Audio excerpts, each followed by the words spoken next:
की कथा में मैं आप लोगों को रघुनाथ जी के पावन पुनीत प्रसंग वर्णन कर रहा था अपने बाल बुद्धि के अनुसार।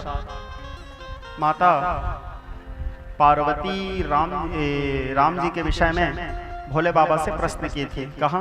परम रम्य गिरिवर कैलाश, कैलाश के मुख्य शिखर में।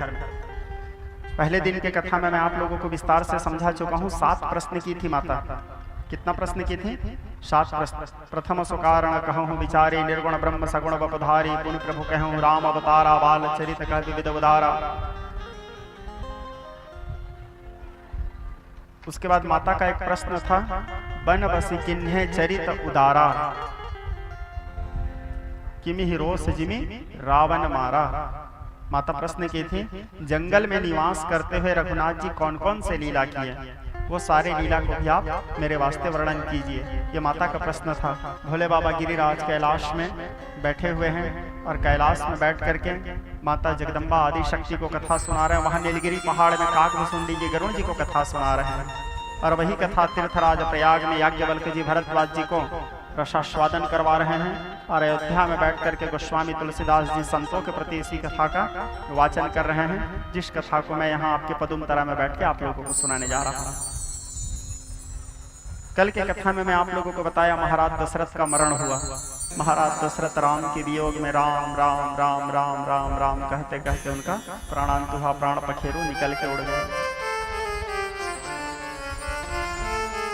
मरने से पहले महाराज दशरथ को अपने किए हुए भूल याद आया, क्योंकि व्यक्ति कोई भी कर्म क्यों न किया रहे, मरने से पहले उसको सारा चीज याद जरूर आता है। जब अंत समय आता है,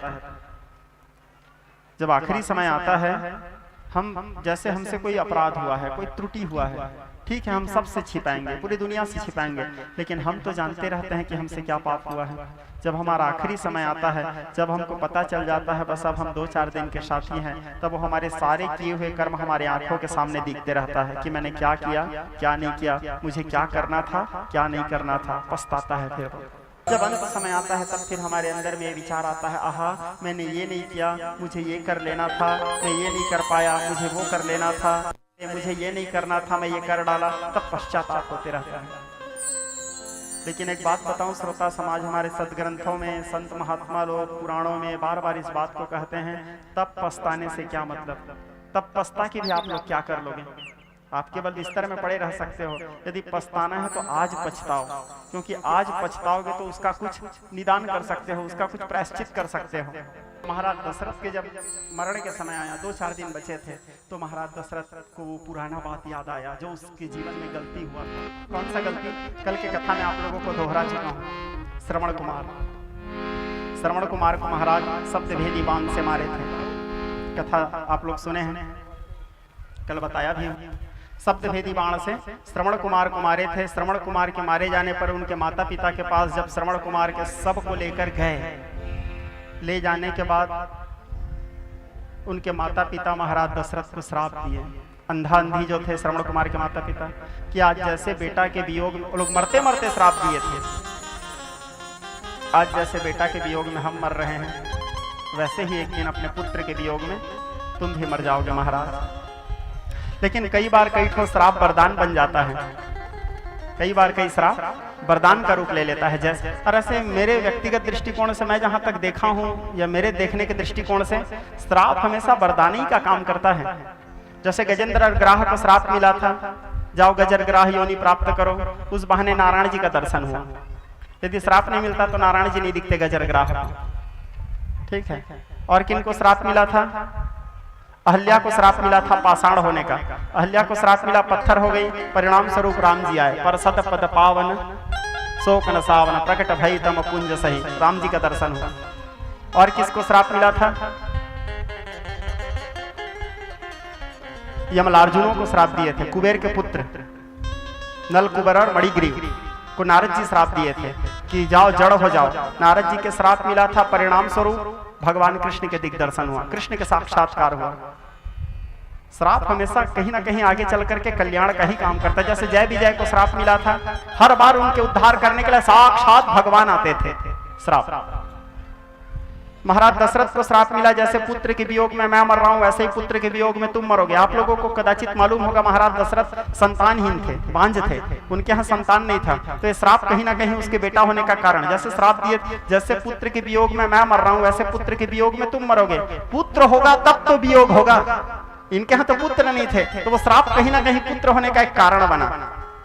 तो महाराज दशरथ को वो क्षण याद आया, माता कौशल्या से बार बार कहे, कौशल्या आज मुझे याद आ रहा है, मेरे जीवन में गलती हुआ था, मैं श्रवण कुमार की हत्या किया था, एक तो ब्राह्मण थे, ब्रह्म हत्या भी है मेरे को, और उनके माता पिता मुझे श्राप दिए थे, जैसे पुत्र के वियोग में मैं मर रहा हूँ महाराज दशरथ, उसी प्रकार एक दिन पुत्र के वियोग में तुम मारे जाओगे। आज वो समय याद आ रहा है, मुझे लगता है मेरा अंतिम समय आ गया है कौशल्या। ऐसे कहते कहते कहते कहते महाराज दशरथ के इंद्रिय क्षीर्ण होने लगे, श्वास तेज होने लगा, और उनके सारे इंद्रिय क्षीर्ण होते होते उनके प्राण पखेरो उनके शरीर छोड़ गए।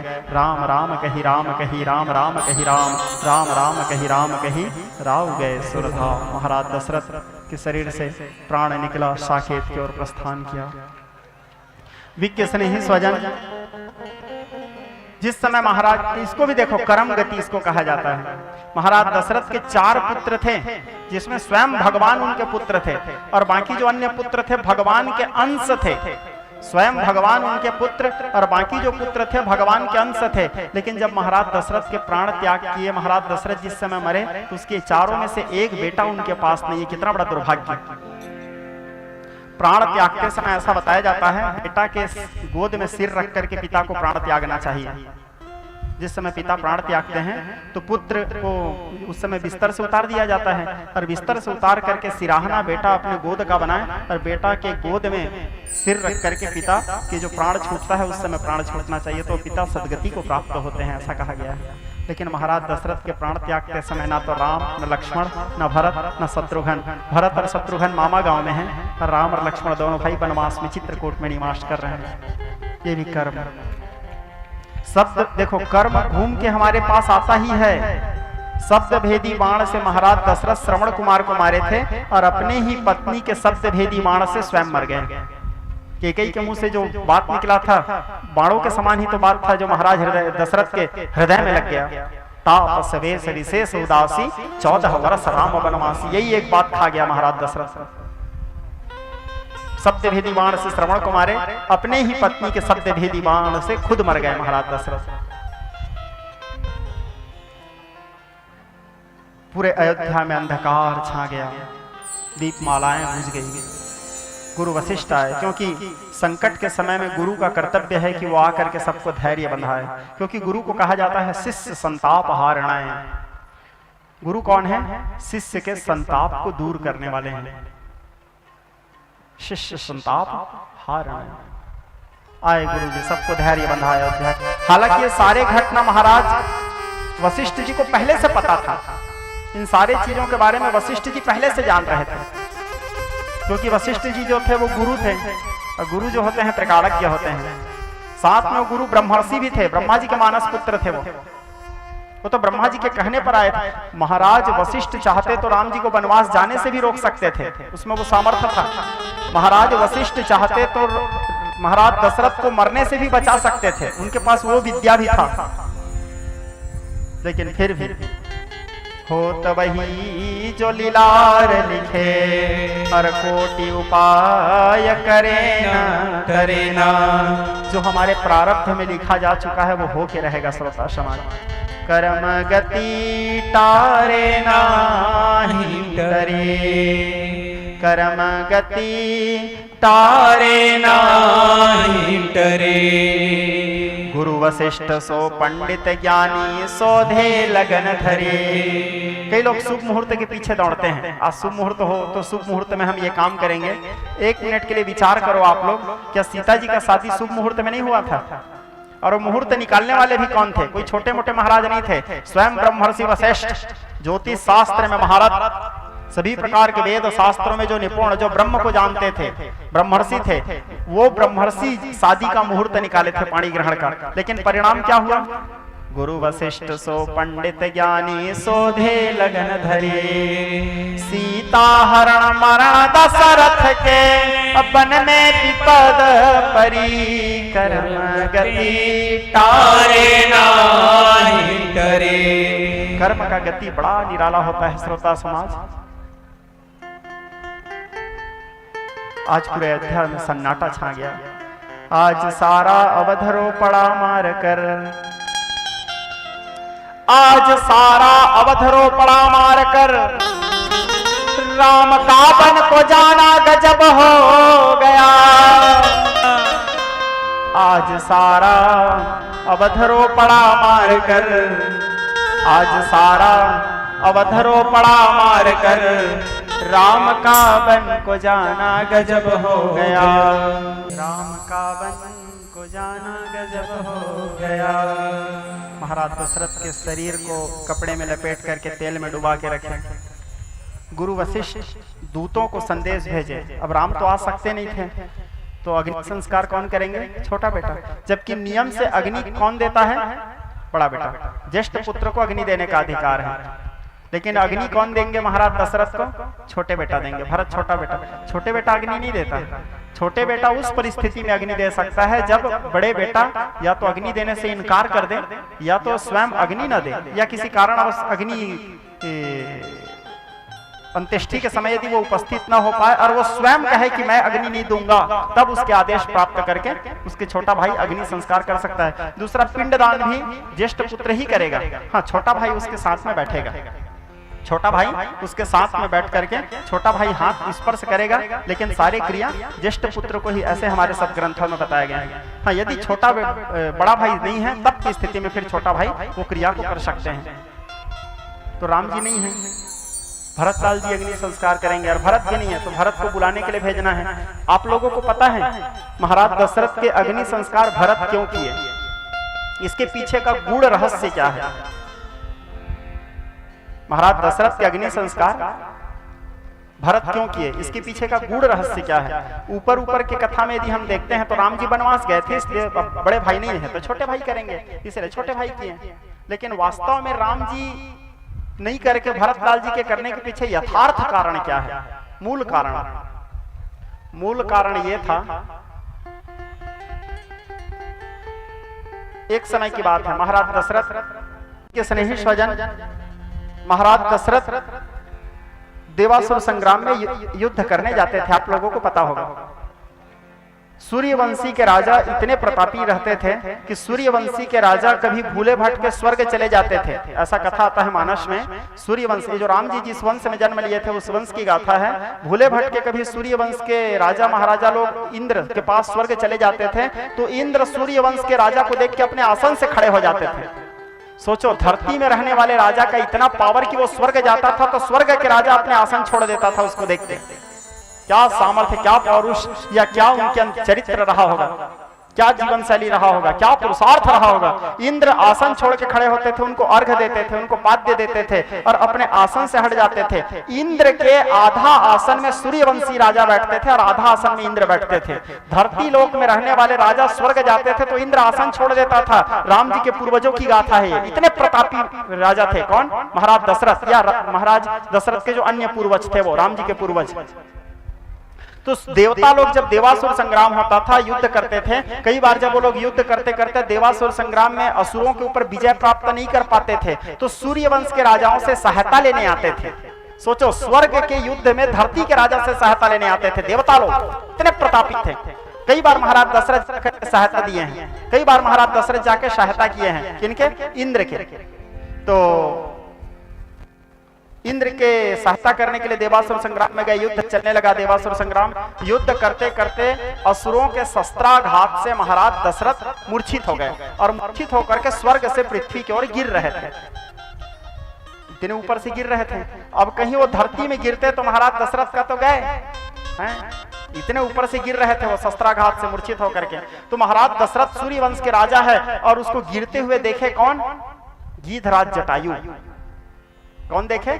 जटायु। उस समय जटायु का युवा अवस्था था, महाराज दशरथ की भी युवा अवस्था था। तो जटायु देखे, जटायु देखने के बाद जोश के मारे अपने पंख फैला के उड़ते हुए गए और अपने पंख में महाराज दशरथ को लपेट लिए और लपेट करके धीरे से फिर जटायु धरती में आए और धरती में आकर के महाराज जटायु को धरती पर स्थान दिए।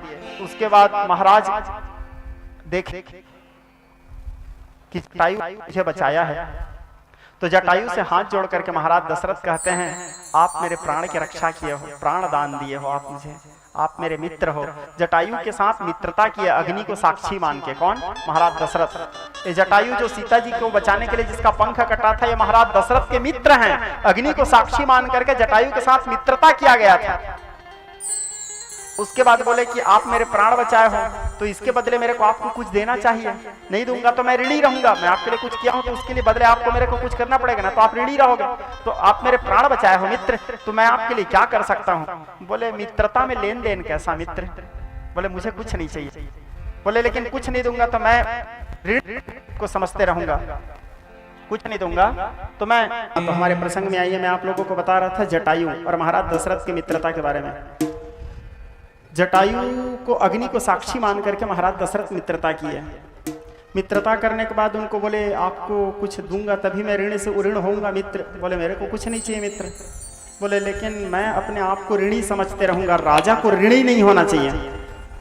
जिस राज्य का राजा ऋणी होता है फिर उसके ऋण का असर पूरे प्रजाओं के ऊपर व्याप्त होता है, प्रजा उससे दुखी रहेंगे, क्योंकि वो अपने ऋण को चुकाने के लिए, राज्य के ऋण को चुकाने के लिए अनेक प्रकार के प्रयास करेंगे, खींचतान करेंगे। तो राजा को सदैव ऋण मुक्त होना चाहिए, क्योंकि वो स्वयं ऋण मुक्त रहेगा तब राज्य को ऋण मुक्त करेगा। तो मैं ऋणी रहूंगा तो मैं एक योग्य राजा नहीं कहलाऊंगा। तो जटायु बोले तो ठीक है, यदि आपको इतना ही लगता है महाराज तो आप मुझे ये वचन दीजिए कि जिस दिन आपका पुत्र होगा आपके बड़े बेटा आप मेरे को दे देना। मेरे ऋण से उड़ीण होना चाहते हैं ना, मेरे कोई संतान नहीं है, तो जिस दिन आपके पुत्र होगा आपके ज्येष्ठ पुत्र मुझे दे देना, आपके ज्येष्ठ पुत्र में मेरा अधिकार रहेगा। महाराज दशरथ बोले मैं वचन देता हूं मित्र, मेरे ज्येष्ठ पुत्र पे तुम्हारा अधिकार होगा, मेरे ज्येष्ठ पुत्र को मैं तुमको सौंप दूंगा। ठीक, अब ये बात यहाँ पे रह गया। रहने के बाद अब जब उस समय महाराज दशरथ का शादी नहीं हुआ था, जवान थे, वो युवा अवस्था थे, जटायु भी युवा अवस्था में थे, तो जब वचन दिए तब का परिस्थिति अलग था, आज का परिस्थिति अलग है। अब इधर जब महाराज दशरथ के चौथापन में पुत्र हुआ, तो पुत्र होने के बाद जटायु लेने के लिए आए राम जी को, जैसे राम जी का जन्म हुआ।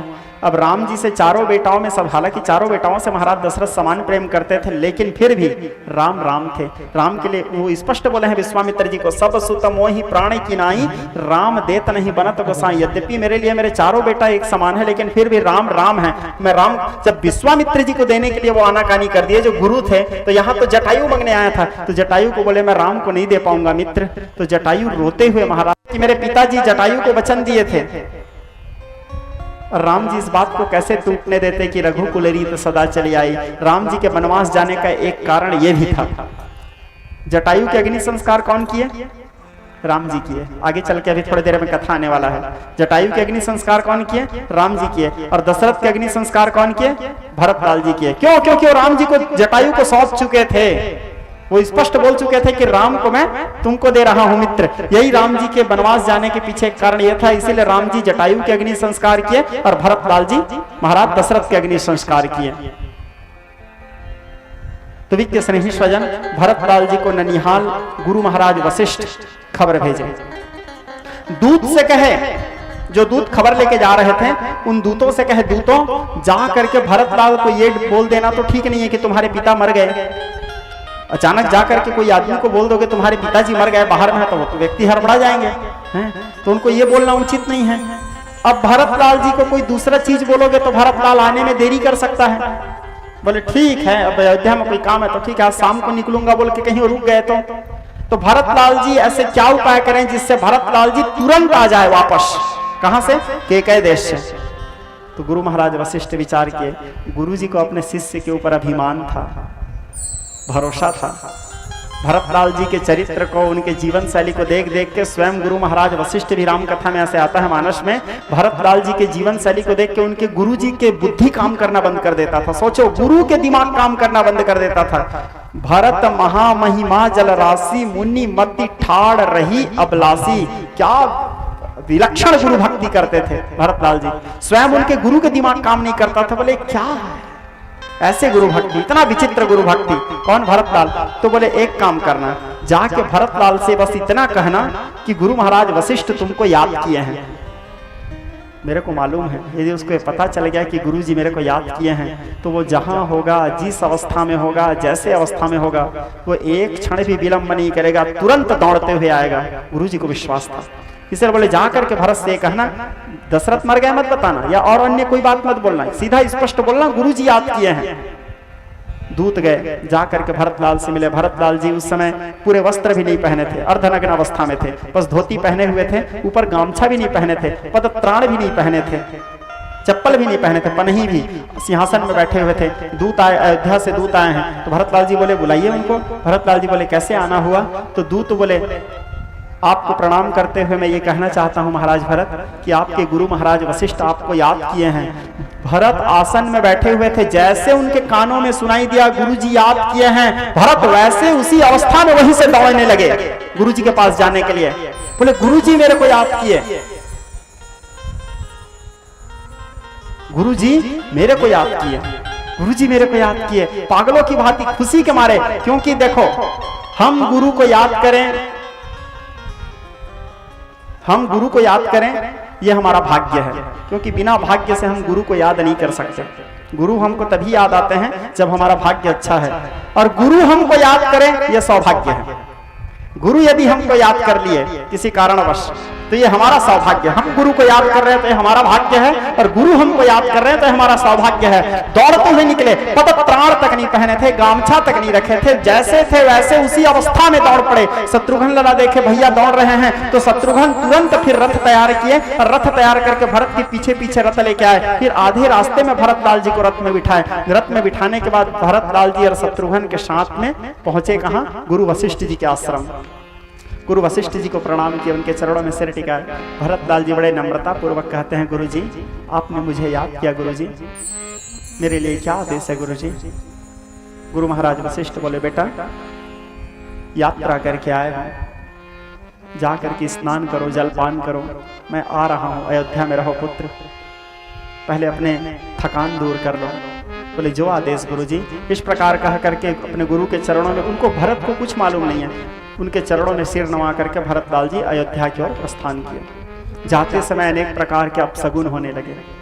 आकाश मार्ग में बाज गिद्ध उड़ने लगे, यत्र तत्र सियार रुदन करने लगे, रोने लगे, कुत्ता सिर उठा करके चिल्लाने लगे, बार बार रास्ते में बिल्ली काटने लगे रास्ता को।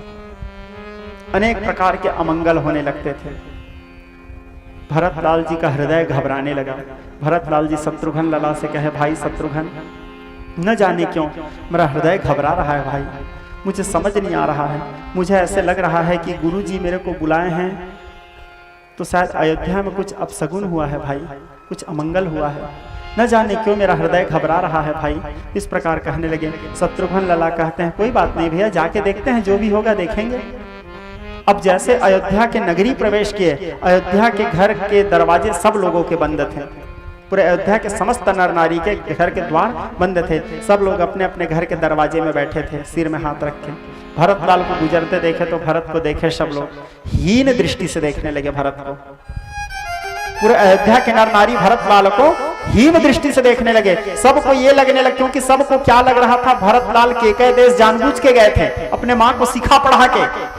राम जी वनवास भरत के षड्यंत्र के कारण गए हैं, भरत को राजा बनना था, इस जलन के कारण अपने माता को सिखाए हैं। सब लोग महाराज दशरथ के मृत्यु का कारण और सब लोग राम जी के वनवास जाने का कारण भरत को समझ रहे थे, इसलिए सब लोग हीन दृष्टि से भरत को देखते थे, घूर घूर के देखते थे।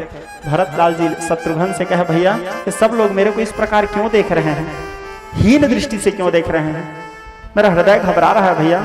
अयोध्या के महल के सामने प्रवेश किए, रथ से उतरे, महल के अंदर प्रवेश किए। महल के अंदर प्रवेश करते ही सबसे पहले माता कैकेयी के पास गए, अपने माता कैकेयी को जाकर के प्रणाम किए। बोले माँ माँ मेरा हृदय घबरा रहा है मां, मेरा हृदय घबरा रहा है मां। अयोध्या में कुछ गलत तो नहीं हुआ है ना मां? न जाने क्यों अनेक प्रकार के अपशगुन हो रहे हैं मां। सब लोग मुझे तिरछी नजर से, घृणा की दृष्टि से देख रहे हैं मां। माता कैकेयी कहती है, तात बात में सकल सवारे, भय मंथरा सहाय विचारी। माता कैकेयी कहती है, बेटा भरत, मैं सब काम कर ली, मेरे को जो करना था सब कर ली। ये मंथरा मेरे विशेष सहयोग प्रदान की। भरत लाल को समझ नहीं आ रहा है माँ बोल क्या रही है। बोले आप क्या बोल रहे हो, मैं नहीं समझी माँ, नहीं समझ रहा हूँ माँ। तो माता कैकेयी कहती है, बेटा राम के राज्याभिषेक होने वाला था, घोषणा किए थे तुम्हारे पिताजी की राम गद्दी बैठने वाले हैं, राम राजा बनने वाले थे। मुझे जब पता चला कि राम राजा बनने वाले हैं तो मैं महाराज दशरथ से ये कही कि राम नहीं भरत राजा बनेंगे। तुम्हारे रास्ता साफ कर दी बेटा मैं। भरत लाल जी आवाक रह गए, धड़ाम से नीचे गिर गए। बोले माँ ये आपने क्या कर दिया माँ? बोले आप ये सोच भी कैसे लिए माँ कि भैया के होते हुए उस आसन में मैं बैठ सकता हूं, मैं सेवक हूं। सेवक का स्थान अलग होता है माँ, स्वामी का स्थान अलग होता है। जिस आसन में मेरे स्वामी बैठते हैं, मेरे आराध्य हैं, मेरे गुरु हैं, मेरे सर्वस्व हैं, वो उस आसन में मैं भला कैसे बैठ सकता हूं माँ? तुम्हारे मति में इतना कुटिलता कहां से आया माँ? तो बोले भैया कहां है माँ? माता कैकेयी कहती है, जब मैं तुम्हारे लिए राजगद्दी मांगी तो फिर तुम्हारे पिताजी को मैं दूसरा वरदान भी मांगी, क्योंकि तुम्हारे पिताजी मुझे वचन दिए थे पूर्व में। तो दूसरा वरदान क्या मांग लिए माँ? तो माता कैकेयी कहती है, बेटा भरत दूसरा वरदान मैं राम के लिए 14 वर्ष के वनवास मांगी। भरत लाल जी तुरंत धड़ाम से गिरे तो थे ही, मूर्छित हो गए वहां पे। सुनते ही आंखों में आंसू भर गया। शत्रुघ्न लला उसको संभाले। भरत लाल जी अवाक होकर के कुछ बोल नहीं पा रहे हैं, एक टक दृष्टि से माता कैकेयी को देख रहे थे। फिर भरत लाल जी कहे, ये तूने क्या कर दी कैकेयी? ये तू क्या कर दी? मां नहीं बोले कैकेयी, ये तू क्या कर दी कैकेयी? फिर कैकेयी फिर कहती है, राम वनवास गए तो उसके साथ में लक्ष्मण और सीता भी वनवास चले गए। भरत लाल जी आपाक हो गए। भरत लाल जी अपने सिर को जमीन में पटक पटक के रोने लगे, विलाप करने लगे, रुदन करने लगे, होश गवा बैठे, अस्त वसन अस्त व्यस्त हो गए। और फिर कैकेयी कहती है, राम वनवास जाने के वियोग को तुम्हारे पिता सहन नहीं कर पाए। वो एक के बाद एक बाण मार रही है भरत लाल को। पहले बोले कि तुमको राजगद्दी में के लिए प्रस्ताव रखी, ये पहला भरत लाल जी के लिए दर्द था। दूसरा बोली राम जी के लिए वनवास मांगी, ये दूसरा। तीसरा बोली सीता भी वन चले गई। चौथा बोले लखन भी चले गए। अब पांचवा में कहती है कि राम के वनवास जाते ही राम के वियोग में तुम्हारे पिता स्वर्ग लोक चले गए, तुम्हारे पिता की मृत्यु हो गया बेटा। भरत लाल कहते हैं, मैं परमात्मा को साक्षी मानकर ये कसम खाता हूं कि कैकेयी, जब तक मेरे इस शरीर में प्राण रहेगा मैं अपने मुंह से तुझे मां नहीं कहूंगा। यहाँ पे भरत लाल जी प्रतिज्ञा किए थे, और जब तक भरत लाल जी इस धरती में थे, इस घटना के बाद से आखिरी तक, स्वर्ग आरोहण के यात्रा तक, भरत लाल जी अपने मुंह से कभी कैकेयी को मां नहीं बोले। जब भी कैकेयी के साथ कभी एक तो बात करते भी नहीं थे, कभी किसी कारणवश बात करने की स्थिति आता था तो भरत लाल जी ऐ राजमाता ये शब्द से संबोधित करते थे। राजमाता, मां नहीं बोले। बोले जो मेरे राम का नहीं वो मेरा किस काम का। अयोध्या एक चंदन का वन था कैकेयी, उसको तू आग बन करके आग लगा दी। तेरे मन में ये कुटिलता कहां से आया, ये विचार कैसे आया? मैं कितना अभागा हूं, मेरे कारण मेरे भैया को कष्ट मिला है, मैं अपने पिता के मौत का कारण हूं, मेरे कारण मेरे पिता मर गए। और आज भरत विचार किए, माता कैकेयी का क्या अवस्था, माता कौशल्या का क्या अवस्था होगा, क्योंकि उनके तो पति भी मर गए और उनके तेरे को क्या फर्क पड़ेगा कैकेयी, तू तो पापीन है, हत्यारीन है। माता कौशल्या का क्या हो रहा होगा, उसके तो पुत्र भी चले गए, उसके पति भी मर गए। भरतलाल जी अपने आप को संभाले, माता कौशल्या से मिलने जा रहे थे, शत्रुघ्न उनको साथ में लेके जा रहे थे। जाते जाते रास्ते में अचानक मंथरा दिखी शत्रुघ्न को।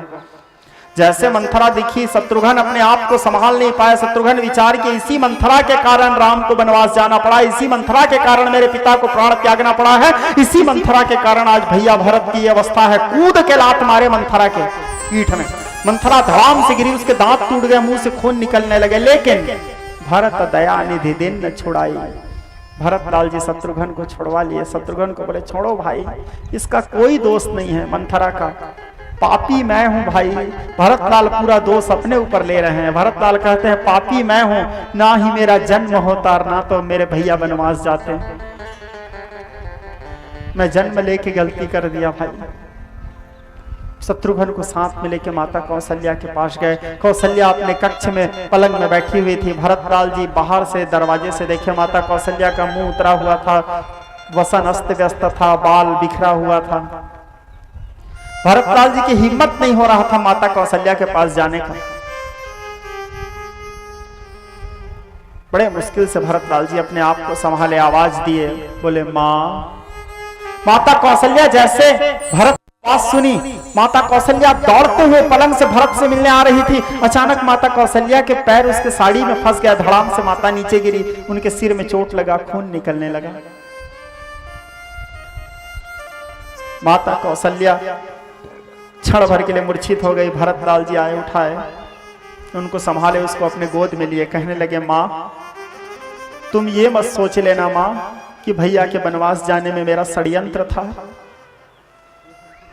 मैं परमात्मा को साक्षी मान के बोल रहा हूं माँ, मेरा कोई दोष नहीं था, मैं जानता भी नहीं था माँ, मैं नहीं जानता था भैया के वनवास के बारे में।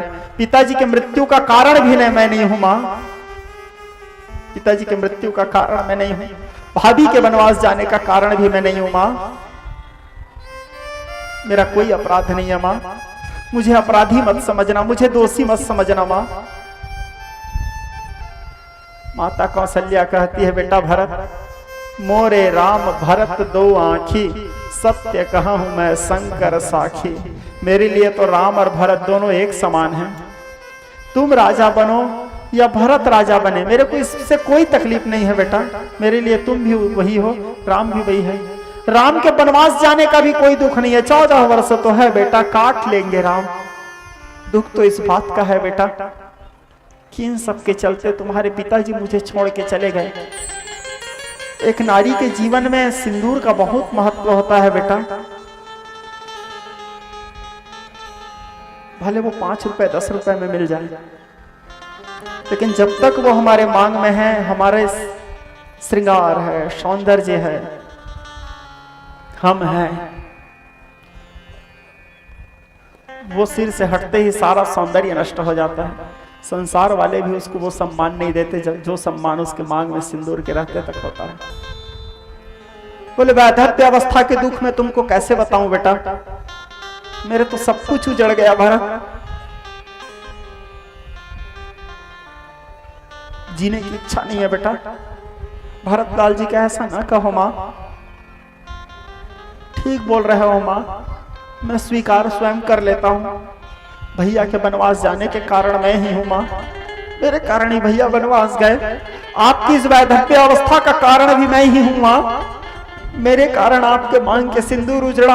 और सोचो ना माँ, मैं कितना अभागा हूँ। बड़ा भाई का कर्तव्य ये होता है, यदि बड़ा भाई सामने खड़ा है तो छोटा भाई को कष्ट ना हो। मैं तो एक ऐसा अभागा बड़ा भाई हूँ कि मेरे रहते हुए लखन जंगल वन वन भटकने गए हैं अपने पत्नी को छोड़ के। किस काम का बड़ा भाई, एक बड़ा भाई की भूमिका भी तो नहीं निभा पाया माँ। छोटा भाई भी वो है जिसके रहते हुए बड़े भाई को कोई कष्ट ना हो। मेरे रहते हुए राम वनवास चले गए माँ, किस काम का छोटा भाई। ना तो मैं छोटा भाई की भूमिका निभा पाया, ना तो बड़ा भाई की भूमिका निभा पाया, ना पुत्र की भूमिका निभा पाया। इस संसार में मेरे से बड़े अभागा कौन होंगे माँ, इस संसार में मेरे से बड़े दुर्भाग्यशाली कौन होंगे। लेकिन आप मेरे को कुदृष्टि से ना देखो मां, आप मेरे को कुदृष्टि से ना देखो। बैठो बेटा, आप मेरे को कुदृष्टि से ना देखो। भरतलाल जी पिलक के रोने लगे। गुरु महाराज वशिष्ठ को पता चला भरतलाल विचलित हो रहे हैं। पता चला कि भरतलाल अपने आप को नहीं संभाल पा रहे हैं। तो गुरु महाराज वशिष्ठ आए, आकर के भरतलाल को समझाया, बोले धैर्य रखो बेटा, अपने आप को संभालो। जो हुआ वो प्रारब्ध था पुत्र, नियति था, वो तो होना था। किसी चीज के दोषी अपने आप को मत मानो पुत्र, जो होता है पूर्व निर्धारित था पुत्र। अब गुरुजी समझा रहे हैं तो गुरुजी के सामने भरतलाल इतने मर्यादित थे, शिष्य धर्म में इतने निष्णार्थ थे, वो कभी सिर उठा करके अपने गुरुजी से बात भी नहीं किए थे। यदि एक शिष्य का धर्म, शिष्य यदि गुरु से बात करे तो शिष्य को केवल गुरु के चरणों में दृष्टि होना चाहिए, गुरु के पैरों को देख के ही बात करना चाहिए। शिष्य का कर्तव्य है, दायित्व है। शिष्य जब गुरु के सामने आकर के बैठे तो यहां तक बताया गया है कि जब शिष्य गुरु के सामने बैठे तो बैठते समय शिष्य के पैर गुरु को दिखना नहीं चाहिए, ऐसे बैठना चाहिए गुरु के पास। यदि हम बैठे हैं गुरु के पास और यदि हमारे पैर गुरु को दिख गए, उनके आंखों में यदि हमारे पैर दिख गए तो उस समय हमारे सारे सत्कर्म और पुण्य नष्ट हो जाते हैं। बैठते समय हमको इस प्रकार बैठना चाहिए कि हमारे पैर अदृश्य हो जाए, नीचे का जो पंजा है गुरु के सामने। दृष्टि सदैव गुरु के चरणारविंद में होना चाहिए, दृष्टि सदैव गुरु के चरणों में हो। बात भी करें तो गुरु के चरणों को देख करके बात करें, क्योंकि हम गुरु के सामने सिर उठा करके बात करें इतना सामर्थ्य हमारे में नहीं है। क्योंकि गुरु रैव शिव, शिव रैव गुरु। न गुरोरधिकम तत्व न गुरोरधिकम तपः, तत्व ज्ञानात् परम नास्ति, नास्ति तत्व गुरु परम। न गुरु से बड़ा कोई तत्व है, न गुरु से बड़ा कोई जप है, न गुरु से बड़ा कोई तप है।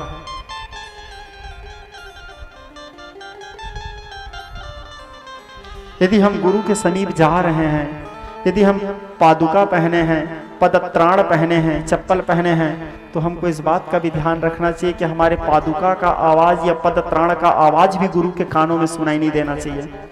दूसरा, शिष्य धर्म तो ये भी कहता है कि गुरु यदि गुजर रहे हैं, यदि गुरु हमारे आंख में न भी दिखे हैं और गुरु यदि गुजर रहे हैं पादुका पहन करके, गुरु के पादुका का आवाज भी यदि हमारे कान में सुनाई दे दिया तो चाहे हम सोए रहें, बैठे रहें, किसी भी अवस्था में रहें, तत्काल हमको आसन छोड़ के खड़े हो जाना चाहिए गुरु के पैर के आवाज सुनने मात्र से।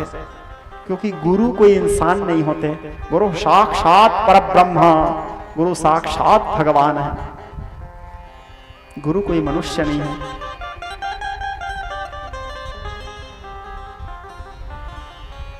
तुलसीदास जी लिखते हैं, बंदौ गुरु पद कंज कृपा सिंधु नर रूप हरि। नर के रूप में साक्षात नारायण होते हैं गुरु। बंदौ गुरु पद कंज कृपा सिंधु नर रूप हरि।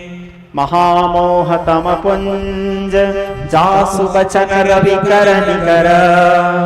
तो गुरु महाराज वशिष्ठ जब भरतलाल जी के सामने आए, भरत उतने दुख में भी उनको शिष्य धर्म याद था कि एक शिष्य को कैसे होना चाहिए। उतने दुख में भी, उस अवस्था में, जिस अवस्था में वो विचलित थे, उसके बाद भी अपने गुरु के सामने सिर झुका लिए। गुरु जी बोले धैर्य रखो बेटा भरत, शांत हो गए। गुरु के आदेश पालन करने के लिए भरतलाल अपने आंख से आंसू के बूंद को नीचे उतरने नहीं दिए। क्या इंद्रिय विजय रहा होगा उनका। बोले गुरु जी बोले धैर्य रखना है तो रखना है। गुरु जी भरतलाल की उस अवस्था को देखे, गुरु जी के स्वयं की बुद्धि बाम हो गया। मुनि मति ठाड़ रही अबलासी। बोले क्या गुरु भक्ति है भरत तेरा। बोले पुत्र इसके अग्नि संस्कार करना है। जो आदेश गुरुदेव। सरयू नदी के किनारे सरयू तीर रची चिता बनाई, चिता बनाया गया। उसमें महाराज दशरथ के पंच भौतिक शरीर को स्थापित किए। उस पंच भौतिक शरीर को स्थापित करके महाराज भरतलाल जी अग्नि संस्कार किए। अग्नि संस्कार करने के बाद मृत व्यक्ति के साथ जो भी औपचारिकता होते हैं, क्रिया होते हैं, वो सारे क्रिया को भरतलाल जी संपादित किए। पिंडदान, तिलांजलि आदि सारे क्रिया किए, अस्थि संचय किए, सरयू नदी में अस्थि विसर्जन किए। इसके उपरांत फिर जब पूरे मृत कार्य निवृत्त हुए तब फिर राजसभा लगा। राज्यसभा में गुरु महाराज वशिष्ठ महाराज दशरथ के प्रतिनिधित्व करने लगे, क्योंकि पिता नहीं है तो गुरु पिता के प्रतिनिधित्व करते हैं। यदि पिता यदि इस दुनिया में नहीं है तो उसकी अवस्था में यदि गुरु हमारे सामने है तो गुरु ही हमारे पिता होते हैं, पिता के दायित्व को निभाते हैं। तो गुरु महाराज वशिष्ठ आसन में बैठे दशरथ के प्रतिनिधित्व करने के लिए, और बैठने का पूरे सभासद लगे, सचिव मंत्रीगण आदि सब बैठे, क्योंकि अब भरत को राजा बनाना है। राजगद्दी को सूना कैसे छोड़ सकते हैं? राम है नहीं, महाराज दशरथ है नहीं, और माता कैकेयी बोली थी कि भरत देव हूं एक बार भरत हूं टीका, भरत के लिए राजगद्दी मांगी थी, तो भरत को राजा बनाना है, तो भरत को राज्याभिषेक करने के लिए पूरा तैयारी हुआ।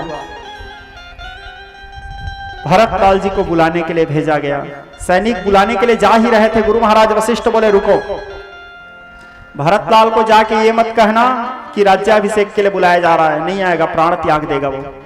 यदि उसको पता चला कि उसको राजगद्दी में बिठाने के लिए बुलाया जा रहा है, मैं जानता हूं मेरे शिष्य को वो प्राण त्याग देगा।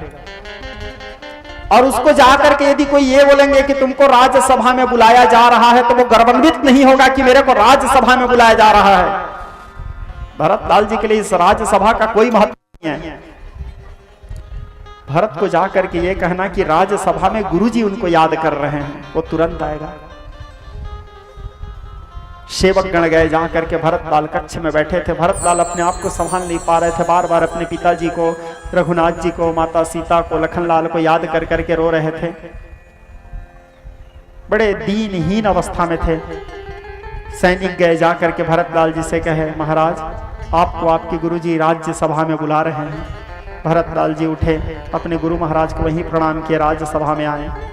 गुरु महाराज वशिष्ठ को आसन में देखे, आके प्रणाम किए, उनके सामने घुटने टेक करके बैठ गए वीरासन में, और बैठने के बाद हाथ जोड़ करके कहने लगे मेरे लिए क्या आदेश है गुरुजी, क्यों याद किया आप मेरे को, कैसे याद किए, मेरे सौभाग्य का उदय कैसे हो रहा है। सोचो इस अवस्था में भी क्या गुरु भक्त। गुरु महाराज वशिष्ठ बोले पुत्र सभी की इच्छा है कि तुम्हारा राज्याभिषेक अब हो जाना चाहिए, तो तुमको राजगद्दी में बैठ करके राज्याभिषेक करवा लेना चाहिए। भरत लाल बोले आपका क्या इच्छा है गुरुदेव?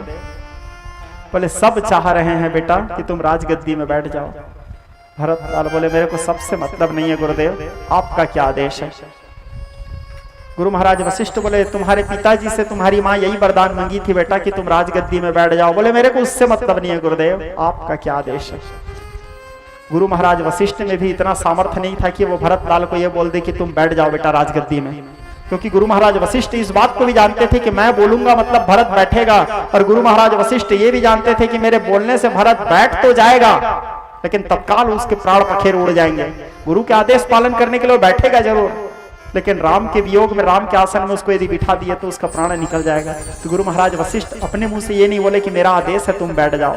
जब भी भरत लाल पूछते थे बोलते थे सब यही चाहते हैं बेटा। बोले आप क्या चाहते हो गुरुदेव? बोले अयोध्या के नर नारी यही चाहते हैं बेटा। बोले आप क्या चाहते हो गुरुदेव? बोले धैर्य रखो पुत्र, कारण हे भरत सुनो भरत भावी प्रबल बिलखी कहे मुनिनाथ, हानि लाभ जीवन मरण जस अप जस विधि हाथ। हानि लाभ जीवन मरण जस अपयस ये सब परमात्मा के हाथ में है बेटा। जो हो गया सो हो गया, परिवर्तन संसार का नियम है भरत। जो होता है अच्छे के लिए होता है, जो हो रहा है अच्छे के लिए हो रहा है, जो होगा वो भी अच्छे के लिए होगा। धैर्य रखो, शोक मत करो पुत्र। बोले जो आदेश गुरुदेव। लेकिन अभी तुम्हारा कर्तव्य ये कहता है बेटा कि तुम राजगद्दी को खाली नहीं छोड़ना चाहिए, क्योंकि राज सिंहासन सूना रहना उचित नहीं है। तो तुम्हारा कर्तव्य ये कहता है कि तुमको राजगद्दी में बैठ जाना चाहिए। बोले कर्तव्य की बात नहीं गुरुदेव, आपका आदेश क्या है? आखिरकार महाराज वशिष्ठ जी बोले मेरा आदेश यही है पुत्र, जो तुमको उचित लगता है तुम वो करो। ये नहीं बोले कि तुम राजगद्दी में बैठो। बोले बस मैं यही सुनना चाहता था गुरुदेव। आप बोले ना गुरुदेव जो मुझे उचित लगता है मैं वो करूं। तो मैं आपको और यहाँ बैठे हुए समस्त अयोध्या के नर नारी, मंत्री परिषद, सचिवगण, सभासद सबसे हाथ जोड़ के ये निवेदन करना चाहता हूं कि यदि सब मेरे बात को मानना चाहते हैं तो राम जी वनवास गए हैं, जहां गए हैं चलो हम सब उनको मनाने जाते हैं। वो जहां हैं, जिस अवस्था में हैं, उस अवस्था में उसको लेकर के आते हैं। राम को ला करके यहाँ राजगद्दी में बिठाएंगे, क्योंकि राजगद्दी, ये सिंहासन भैया का है, इस पे मेरा अधिकार नहीं है। भैया को ला के यहाँ बिठाते हैं। भरत के ये मत सबको अच्छा लगा। सब लोग मन में विचार करने लगे, बोले ओहो हम लोग कितने पापी हैं, जो भरत लाल के लिए हमारे मन में हम पाप रखे थे, ओहो हमारे पाप का प्रायश्चित कहां होगा। हम भरत के लिए मन में कुटिलता रखे थे। भरत तो मर्यादा का मूर्तिमान स्वरूप है, भक्ति का मूर्तिमान स्वरूप है, प्रेम के मूर्तिमान स्वरूप है। भरत जैसे भक्त, भरत जैसे भाई के लिए हमारे मन में संदेह कैसे आया। अयोध्या के नर नारी अपने आप में पश्चाताप करने लगे, और भरत के ये मत सबको अच्छा लगा। सब राम जी को मनाने जाने के लिए तैयार हुए। सभी तीर्थों के जल को एकत्र किए, सभी तीर्थों के जल के एकत्र करके गुरु महाराज वशिष्ठ को रथ में बिठा करके पूरे अयोध्या के नर नारी को साथ में लेकर के भरत लाल जी, राम जी जिस मार्ग में गए थे उस मार्ग में जाने लगे। जाते जाते जाते जाते अचानक भरत लाल जी रथ में नहीं गए, भरत लाल जी पैदल ही गए थे। गुरु महाराज वशिष्ठ उनको एक बार बोले, बेटा यदि तुमको असुविधा हो रहा है तो रथ में बैठ जाओ। बोले जिस मार्ग से भैया पैदल गए हैं मैं कैसे रथ में बैठ सकता हूं। इसी बीच में राम जी तो जानते थे, भगवान थे वो, कि भरत आ रहा है मेरे को मनाने। राम जी पूजा के लिए पुष्प चुन रहे थे, फूल। पुष्प चुनते समय अचानक राम जी के पैर में, क्योंकि चप्पल पहन के भगवान के पूजा के लिए फूल नहीं तोड़ना चाहिए, तो राम जी के पैर में अचानक एक कील चुभ गया, एक कांटा चुभ गया। कांटा चुभ गया तो राम जी रोने लग गए। रोने लगे तो राम जी धरती माता से प्रार्थना किए कि हे धरती माता, ये जितने कील और कंकड़ हैं वो सबको आप अपने ऊपर से हटा दो माँ। धरती माता प्रकट होकर के राम जी से कहती है, क्यों प्रभु आपको कष्ट हुआ क्या कील चुभने से? बोले मेरे को कष्ट नहीं हुआ है धरती माँ, मेरे को दुख इस बात का हो रहा है कि मेरे को कील चुभा है। भरत भी आ रहा है मेरे को मनाने के लिए, रास्ते में ऐसे ही कांटे कहीं रहेंगे, और भरत के पैर में यदि कील चुभ गया तो भरत फिर इस बात को सोच सोच के रोते रोते उसका प्राण निकल जाएगा कि जिस मार्ग से मेरे भैया गए हैं उसके पैरों में कितना कील चुभे होंगे। भरत अपने आप को नहीं संभाल पाएगा फिर, इसलिए भरत के पूरे रास्ता को साफ कर दो। भरत के रास्ते में कांटे नहीं रहना चाहिए। भरत लाल जी पैदल आ रहे थे, गुरु महाराज वशिष्ठ माताओं को साथ में लेके, अयोध्या के नर नारी को साथ में लेके आते आते श्रृंगबेरपुर के किनारे पहुंचे। श्रृंगबेरपुर में गुरुराज निषाद रहते थे। निषादों के टोली को जब पता चला कि भरत पूरे सेना लेकर के राम के पास जा रहा है, निषादों को भी भ्रम हो गया कि भरत के मन में पाप आ गया है, राजमद आ गया है। भरत राम को जंगल में ही मार देने के विचार से सेना लेके जा रहा है। भरत को यह लग रहा है कि 14 वर्ष बाद राम वापस आएंगे तो फिर उनको राजगद्दी में बिठाना पड़ेगा, तो जंगल में ही अभी राम अकेले हैं, राम को मार देता हूं, ये सोच के राम को मारने जा रहा है भरत। तब तो सेना लेके जा रहा है, ना तो सेना का क्या काम। गुरुराज निषाद कहने लगे, निषादों आज राम के सेवा के लिए हम लोगों का जीवन समर्पित कर देंगे। भरत को हम राम तक पहुंचने नहीं देंगे, क्योंकि राम तक पहुंचने के लिए सारे अयोध्या वासियों को गंगा पार करना पड़ेगा। सबको नाव में बिठाएंगे, और नाव में बिठा करके भले हम भी क्यों न मर जाएं, नाव को पलटा के पूरे अयोध्या वासियों को डुबा के मार देंगे गंगा जी में, लेकिन किसी को राम तक पहुंचने नहीं देंगे। राम के ऊपर कष्ट नहीं आना चाहिए। सब लोग इस प्रकार बात ही कर रहे थे कि उस निषादों की टोली में एक वृद्ध व्यक्ति थे, वो अचानक छीके तो वो वृद्ध निषाद कहता है, भरत राम को मारने नहीं, भरत राम मनावन जाही। भरत राम को मनाने जा रहा है, मारने नहीं जा रहा है। क्योंकि यदि किसी विषय में हम बात कर रहे हैं, बात करते समय अचानक छींक आ जाता है तो उसको शुभ शगुन माना जाता है, शुभ शगुन का संकेत होता है। तो भरत राम को मारने नहीं, भरत राम मनावन जाही, राम को मनाने जा रहे हैं। सब लोगों के अंदर फिर पश्चाताप हुआ, ओहो फिर हम सब लोग भरत को गलत समझ बैठे। भगवान के भक्त के ऊपर बार बार उंगली उठता है श्रोता समाज, संसार उसको बार बार गलत कहेंगे, लेकिन घूम फिर के आखिरी में उसको मानना पड़ेगा ही, क्योंकि वो उनके दास हैं। क्योंकि नारायण की भक्ति करने में अनेक प्रकार के संघर्ष का सामना करना पड़ेगा। यदि आप नारायण की भक्ति कर रहे हो तो अनेक प्रकार के संघर्ष, अनेक प्रकार के अपमान, आलोचना, इन सब से आपको गुजरना पड़ेगा, यदि नारायण की उपासना में आप रत हो तो। भरतलाल जी के प्रति सब लोगों के अंदर फिर पश्चाताप उत्पन्न हुआ। बोले हम भरत को गलत समझे। और सब लोग जब भरतलाल आए, सब लोग पूरे निषादों की टोली आकर के भरतलाल से मिले। भरतलाल जी बोले आप लोग कौन हो? तो बोले यही राम जी इस सिस्पा वृक्ष को दिखाए। इसी सिस्पा वृक्ष के नीचे राम जी रात को विश्राम किए थे। वो घास के बिछौना को दिखाया जिस बिछौना में राम जी और सीता जी सोए थे। भरतलाल जी उस बिछौना को देख के रोने लगे। शत्रुघ्न से कहते हैं भाई भैया यहाँ सोए थे भाई।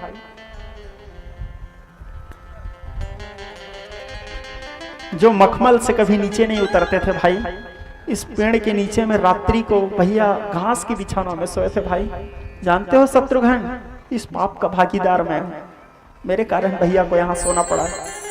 गुरु महाराज वशिष्ठ फिर आए, फिर भरत को समझाया। बोले ऐसा ना सोचो बेटा। भरतलाल जी बोले यहाँ भैया रात्रि विश्राम किए तो भैया को कोई असुविधा तो नहीं हुआ? कुछ खाए नहीं खाए? तो गुहराज निषाद आए, आकर के कहने लगे हाँ फल खाए थे, हम सब लोग उनको फल दिए थे। आपके भैया मुझे गले से लगाए थे, मुझे अपने मित्र बनाए हैं। जैसे भरतलाल सुने कि भैया गुहराज निषाद को मित्र बनाए हैं, भरत के नम्रता को विचार कीजिए, भरत के सरलता को विचार कीजिए। भरतलाल निषाद राज के पैर पड़ने के लिए उनके पैरों के नीचे गिरने लगे। निषाद राज उनको उठा दिए। बोले आप इतने बड़े अयोध्या नरेश महाराज दशरथ के पुत्र हो, अयोध्या के राजगद्दी के अभी वर्तमान उत्तराधिकारी हो, आप ये क्या कर रहे हो? मैं एक अति तुच्छ गुहराज, मेरे पैरों में आप गिरने जा रहे हैं। भरतलाल कहते हैं आपको तो भैया गले से लगाए हैं, भैया आपको मित्र माने हैं, अर्थात आप भी मेरे भैया हो, मेरा स्थान आपके चरणों में है निषाद राज। बोले ऐसा नहीं है। भरतलाल को निषाद राज गले लगाए। बोले चलो मैं आपको जिस मार्ग में राम जी गए हैं वो मार्ग दिखाता हूँ। पूरे अयोध्या वासियों को कंदमूल फल खिलाए और पूरे अयोध्या वासियों के साथ स्वयं गुहराज निषाद और निषादों की टोली पूरे अयोध्या वासियों को साथ में लेकर के चित्रकूट की ओर प्रस्थान किए, गंगा पार करके। लखनलाल जी चित्रकूट में एक पर्वत में राम जी रहते थे, एक पर्वत में लखनलाल जी वीरासन में बैठते थे और चारों तरफ देखते थे, कहीं से कोई हिंसक जीव, कहीं से कोई असुर निशाचर मेरे प्रभु की तरफ आ तो नहीं रहे हैं। लखनलाल जी दिन और रात केवल राम जी की सुरक्षा करते रहते थे, अपलक दृष्टि से पलक तक नहीं झपकते थे लखनलाल जी, राम की सुरक्षा की जिम्मेदारी लेकर के। उसके भरतलाल के भक्ति तो अपने आप में सर्वश्रेष्ठ है, लेकिन लखन के भक्ति भी अपने आप में सर्वश्रेष्ठ है। नींद और नारी के त्याग कर दिए वो राम के लिए। 14 साल तक के 1 घंटा के लिए नहीं सोए हैं वो, 14 साल जगे हैं, अपने नारी का त्याग कर दिया 14 वर्ष के लिए।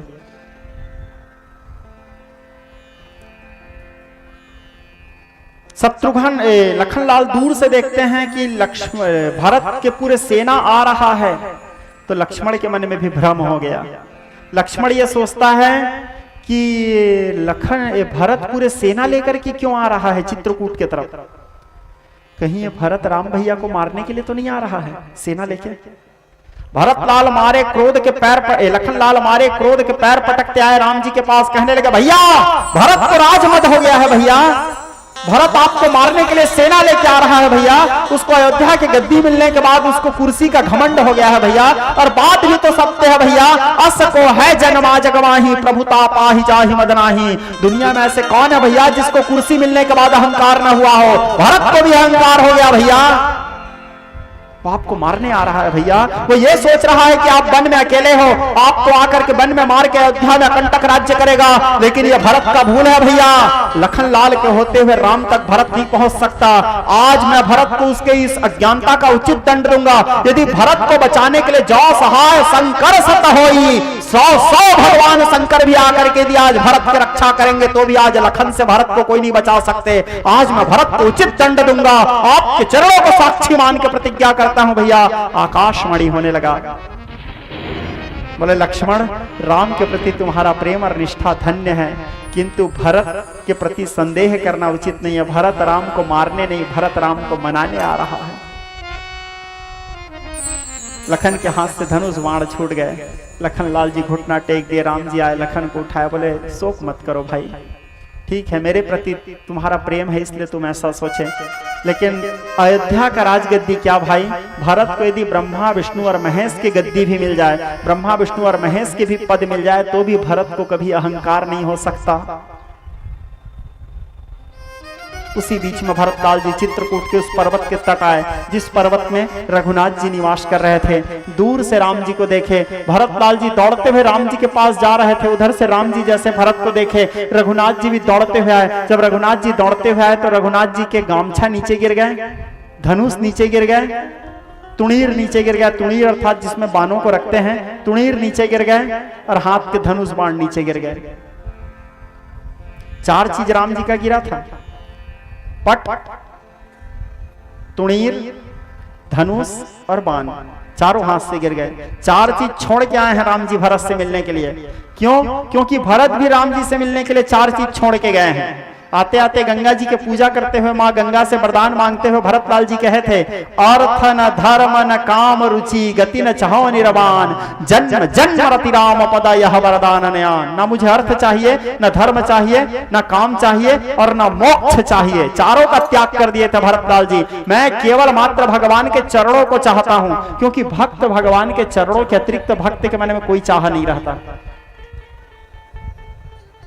भक्त के मन में भगवान के चरणों के अतिरिक्त भक्त सुचाह नहीं, पद ब्रह्मर चाह नहीं, सुर राज कहावो चाह यही सुचि लोक यही सिय राम के पाहन नेह लगाओ। भक्त केवल सदैव भगवान के चरणों में प्रेम करना चाहता है, केवल भगवान के चरण चाहता है।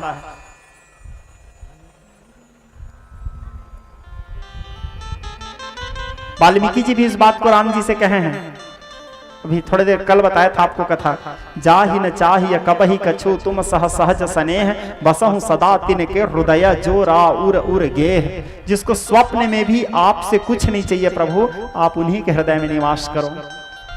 जो आपके लिए करता है, जो आपके लिए अपना सर्वस्व न्यौछावर कर देता है, जिसके जीवन में कमाई का भी उद्देश्य केवल ये हो आपके लिए खर्च करे, जो आप उसी के हृदय में निवास करो। और जो आपसे कुछ न चाहे, जो आपको चाहे, आप उसके हृदय में निवास करो। भरतलाल जी अर्थ धर्म काम मोक्ष चारों को त्याग के राम जी के पास आए। उधर राम जी भी धनुष बाण तुणीर और पट चारों को त्याग करके दौड़े। राम जी के पैरों के नीचे भरतलाल जी गिर गए। भरतलाल जी को राम जी उठाए, गले से लगाए। गले से लगाने के बाद लखन लाल आए, भरतलाल को प्रणाम किए। भरतलाल की आंखों से विरल आंसू बह रहे थे। राम जी उसको अपने पीताम्बर को उठाए, जमीन में गिरा हुआ था भरत की आंखों के आंसू को पोंछने लगे। गुरु को प्रणाम किए, माताओं को प्रणाम किया। राम जी लखन से बोले, भैया लखन सब लोगों के लिए फल आदि व्यवस्था करो। लखन सब लोगों के लिए फल व्यवस्था किए। सब लोग फल खाए, जल पिए, थकान दूर किए, रात्रि विश्राम किए। भगवत चर्चा करते हुए विश्राम करने के बाद दूसरे दिन सुबह सभा लगा। सभा लगने के बाद राम जी सब लोग बैठे थे। उसी बीच में महाराज जनक भी आए थे, जनकपुर के पूरे सैनिक को लेके। जनक के मन में भी संदेह हो गया था, भरत कहीं राम को मारने तो नहीं जा रहा है। तो राम की सुरक्षा करने के लिए जनक जी आए थे। वो आकर के राम और भरत के मिलन देखे, दोनों भाइयों के प्रेम देखे। महाराज जनक भी अवाक रह गए। तो जनक जी भी आए। तो एक और जनक जी बैठे थे, एक और गुरु महाराज वशिष्ठ, पूरे अयोध्या के नर नारी माताएं सब लोग बैठे हुए थे। राम जी भी आसन में बैठे थे। भरतलाल जी राम जी के पैरों के नीचे बैठे थे, क्योंकि सेवक का स्थान चरणों में होता है, भक्त का स्थान चरणों में होता है। बराबरी में भक्त नहीं बैठ सकता। चरणों के नीचे बैठे थे भरतलाल जी। राम जी बोले, कैसे आना हुआ भाई, तुम्हारा उद्देश्य क्या है?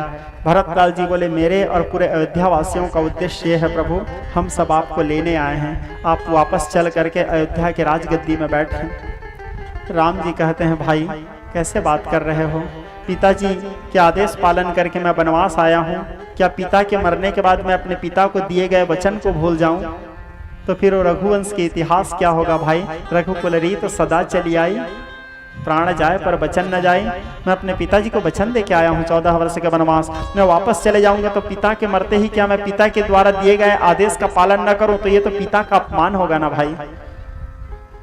मैं नहीं जाऊंगा भाई, 14 वर्ष के बाद मैं वापस आ जाऊंगा। तुम जाओ, तुम जाकर के राजगद्दी में बैठो। भरत बोले, मैं नहीं बैठ सकता भैया, वो आपका आसन है। ठीक है, आप नहीं जाना चाहते, कोई बात नहीं भैया। एक काम करो, आप अपने चरण पादुका मेरे को दे दो। आपके पादुका को लेके मैं जाऊंगा भैया, आपके पादुका को ही आपके आसन में रखूंगा और मैं आपके पादुका का सेवा करूंगा। लेकिन इसके बाद भी मेरा एक निवेदन है भैया, देखे निज पादुका सनाथ मोहि कीनो नाथ, पावरी सफल हुई राम गुण गाऊंगा, पावरी ही पावरी बनेगी मम जीवन की, पावरी ही देख दिन रैन मैं बिताऊंगा। 4-10 वर्ष यही एक आधार बनी, 14 साल तक इसी पादुका को देख के मैं जीते रहूंगा भैया। और 14 वर्ष बीतने के बाद एक दिन भी यदि ऊपर हुआ तो आपके चरणों का सौगंध खा के बोलता हूं भैया, आप यदि एक दिन ऊपर करके भी वापस आए तो आप अपने भरत को नहीं पाओगे। पादुका समीप निज प्राण को गवाऊंगा, इसी पादुका के सामने मैं अपने प्राण का त्याग कर दूंगा। 14 वर्ष तक मैं नहीं मरूंगा भैया, 14 वर्ष तक के मैं पूरे अयोध्या के सुरक्षा का भी आप चिंता मत करो, पूरे अयोध्या का सुरक्षा मैं करूंगा। आपको अपने भरत पे भरोसा तो है ना भैया, मैं अयोध्या के ऊपर आंच आने नहीं दूंगा। भगवान फिर भरत लाल को कृपा करके चरण पादुका दिए। प्रभु करी कृपा पावरी दिन्हि, सादर भरत शीस धरि लेन्हि। भगवान कृपा करके पादुका दिए। उस पादुका को भरत लाल जी सिर में धारण किए और पूरे अयोध्या वासियों को साथ में लेकर के राम जी से विदा होकर के अयोध्या के लिए प्रस्थान किए। अयोध्या आए, राज सिंहासन में भरत लाल जी उनके चरण पादुका को रखे। राज सिंहासन में चरण पादुका को रखने के बाद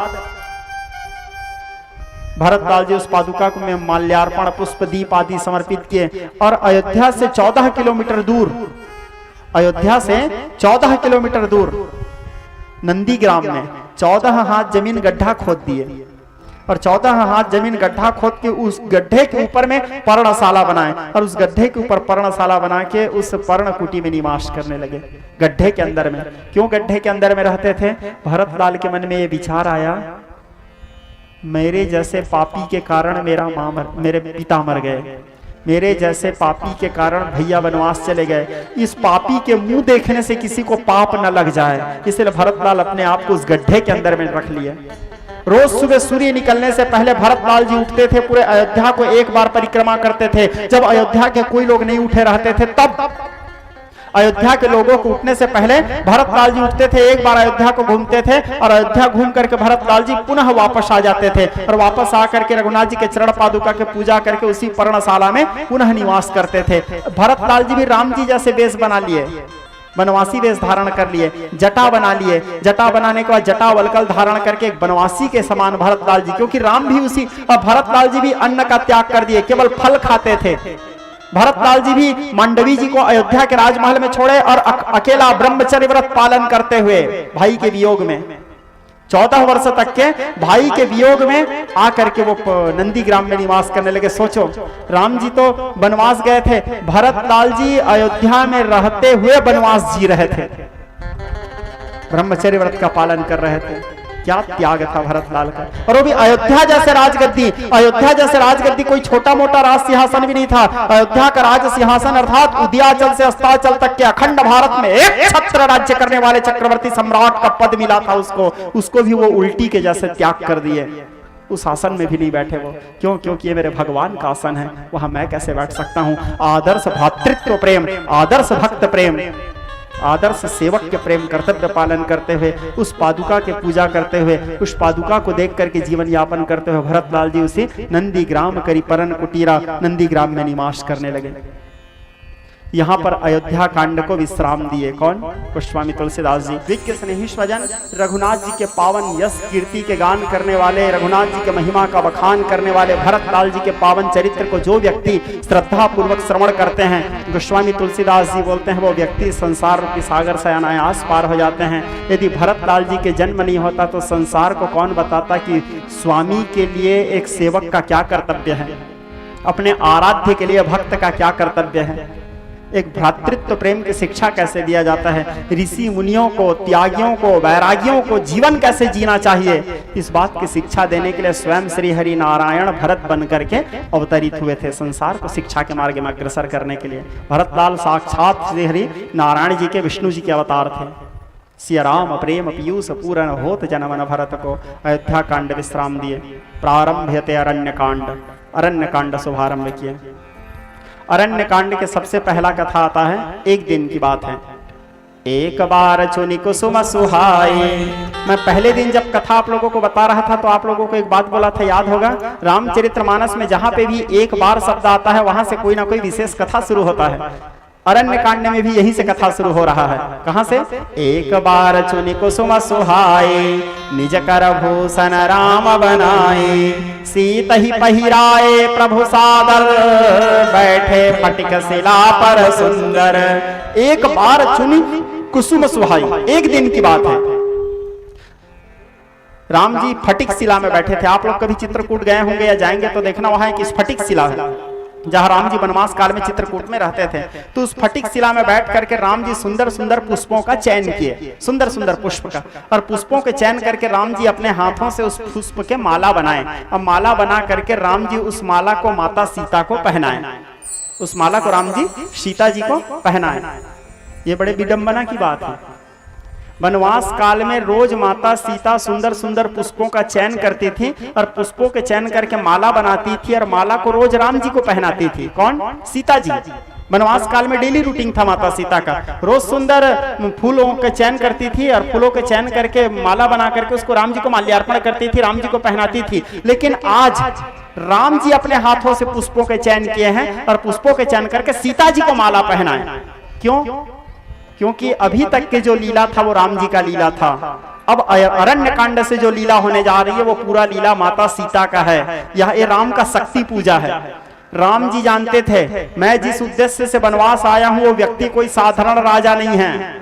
ऐसे नहीं है कि उसको एक बाण मारूं और वो मर जाए। राम जी जानते थे जिसको मैं मारने जा रहा हूं उसके ऊपर गुरु कृपा से ओत प्रोत है, वो उसको मारना संभव नहीं है, क्योंकि उसके जीवन का एक ही सिद्धांत था जिसको मारने के लिए राम जी निकले हैं। भुजंग मुक्ति कष्टयो गरिष्ठ रत्न लुष्टयो सुभक्ति पक्ष पक्षयो तृणारविंद चक्षुषो प्रजामहि महेंद्रयो समप्रभक्ति कह कदा सदा शिवम भजाम्यहम्।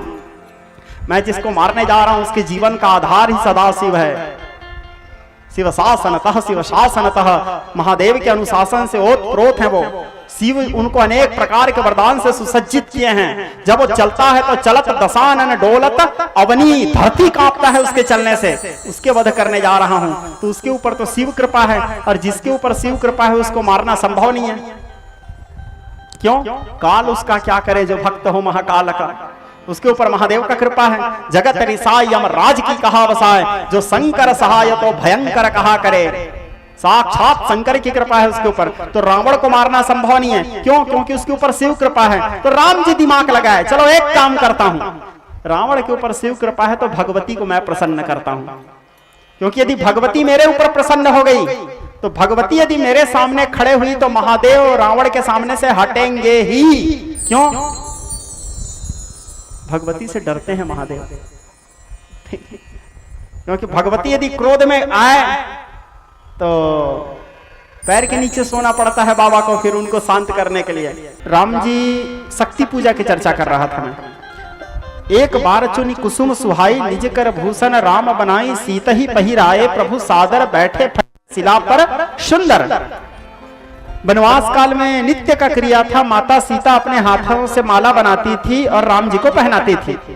लेकिन आज परिस्थिति अलग है। आज माता सीता माला नहीं बनाई, आज राम जी अपने हाथों से माला बनाए और अपने हाथों से माला बना करके माता सीता को माल्यार्पण किए। क्यों? क्योंकि अयोध्या कांड तक के जितना लीला था राम जी की इच्छा से हुआ है। अब अरण्य कांड से जो भी लीला होने वाला है माता सीता की इच्छा से होने वाला है। सीता कोई केवल मात्र जनक की बेटी, इतना परिचय काफी नहीं है सीता के लिए। सीता कौन है? यन माया। रामचरितमानस आरंभ काल में बालकांड में तुलसीदास जी स्पष्ट लिखे हैं, यन माया वसवर्ति ब्रह्मादि देवासुराः, जिसके माया से ब्रह्मा विष्णु महेश भी जिसकी इशारे से चलते हैं।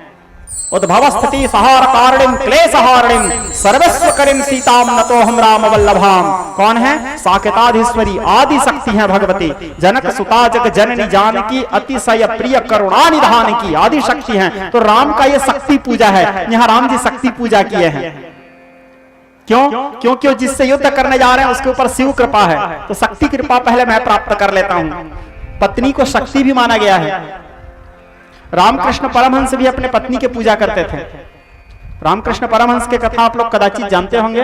विवेकानंद जी के जो गुरु थे, भगवती आद्याकाली के परम उपासक थे। वो अपने धर्म पत्नी की पूजा करते थे। भगवती आद्याकाली उसके शरीर में विद्यमान रहती थी जिस समय वो पूजा करते थे, तो और उसके शरीर में विद्यमान रहती थी उस समय वो अपने हाथों से माता आद्याकाली को भोजन करवाते थे। उसके पत्नी को माता शब्द से पत्नी को इसलिए माता कहा गया है क्योंकि पत्नी समय में माँ की भी भूमिका निभाती है, एक बेटी की भी भूमिका निभाती है। पत्नी एक समय में एक मित्र की भी भूमिका निभाती है। जिस समय हम टूटे रहते हैं, समय आता है जब हम बूढ़े हो जाते हैं, बिस्तर में पड़े रहते हैं, खाट में पचे रहते हैं, तो मल मूत्र सफाई करने का काम जो बचपना में हमारे माँ की थी, बुढ़ापा में हमारी धर्म पत्नी करती है, तो उसको माँ का भी संज्ञा दिया गया है। इसलिए पत्नी को काम पत्नी या भोग पत्नी नहीं कहा गया है, धर्म पत्नी।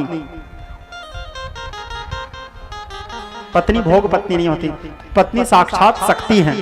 तो राम जी शक्ति पूजा किया, यहाँ माँ भवानी के स्मरण किए, तो राम जी यहाँ पे शक्ति पूजा किए। भगवती सीता कौन है? आदि शक्ति। तो सीता ही पहिराए प्रभु सादर, सीता जी को आदर के साथ पहना है। पत्नी को आदर करना आवश्यक है क्योंकि वो गृह लक्ष्मी भी है। तो सीता ही पहिराए प्रभु सादर, भगवान उनको आदर के साथ पहनाए। पहनाने के बाद राम जी सीता जी के गोद में सिर रख करके लेटे हुए थे। राम जी सीता जी के गोद में सिर रख करके लेटे हुए थे। माता सीता अपने उंगलियों से राम जी के बालों को खेल रही थी।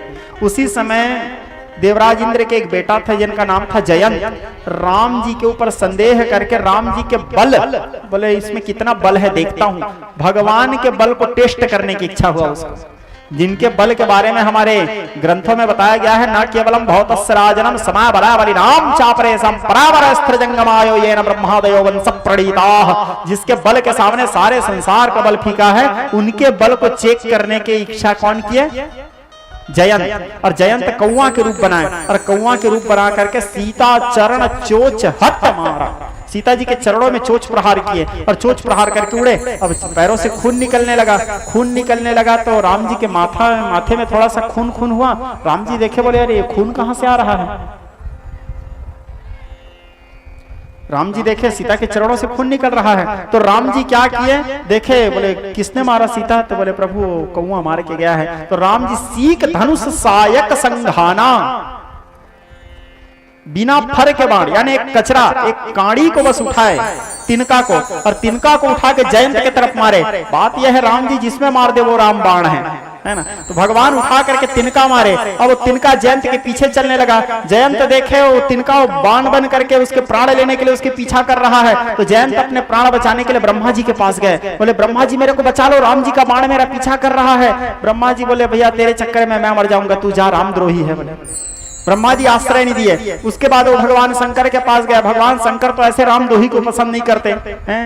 तो भगवान शंकर बोला अब अपने पिताजी के पास गया घूम फिर के, इंद्र के पास। इंद्र को बोले पिताजी मेरे को बचा लो। इंद्र बोले बेटा दूसरे जगह पंगा करके आता तो बचाता, तू तो पावरफुल आदमी से लड़के आया है यार।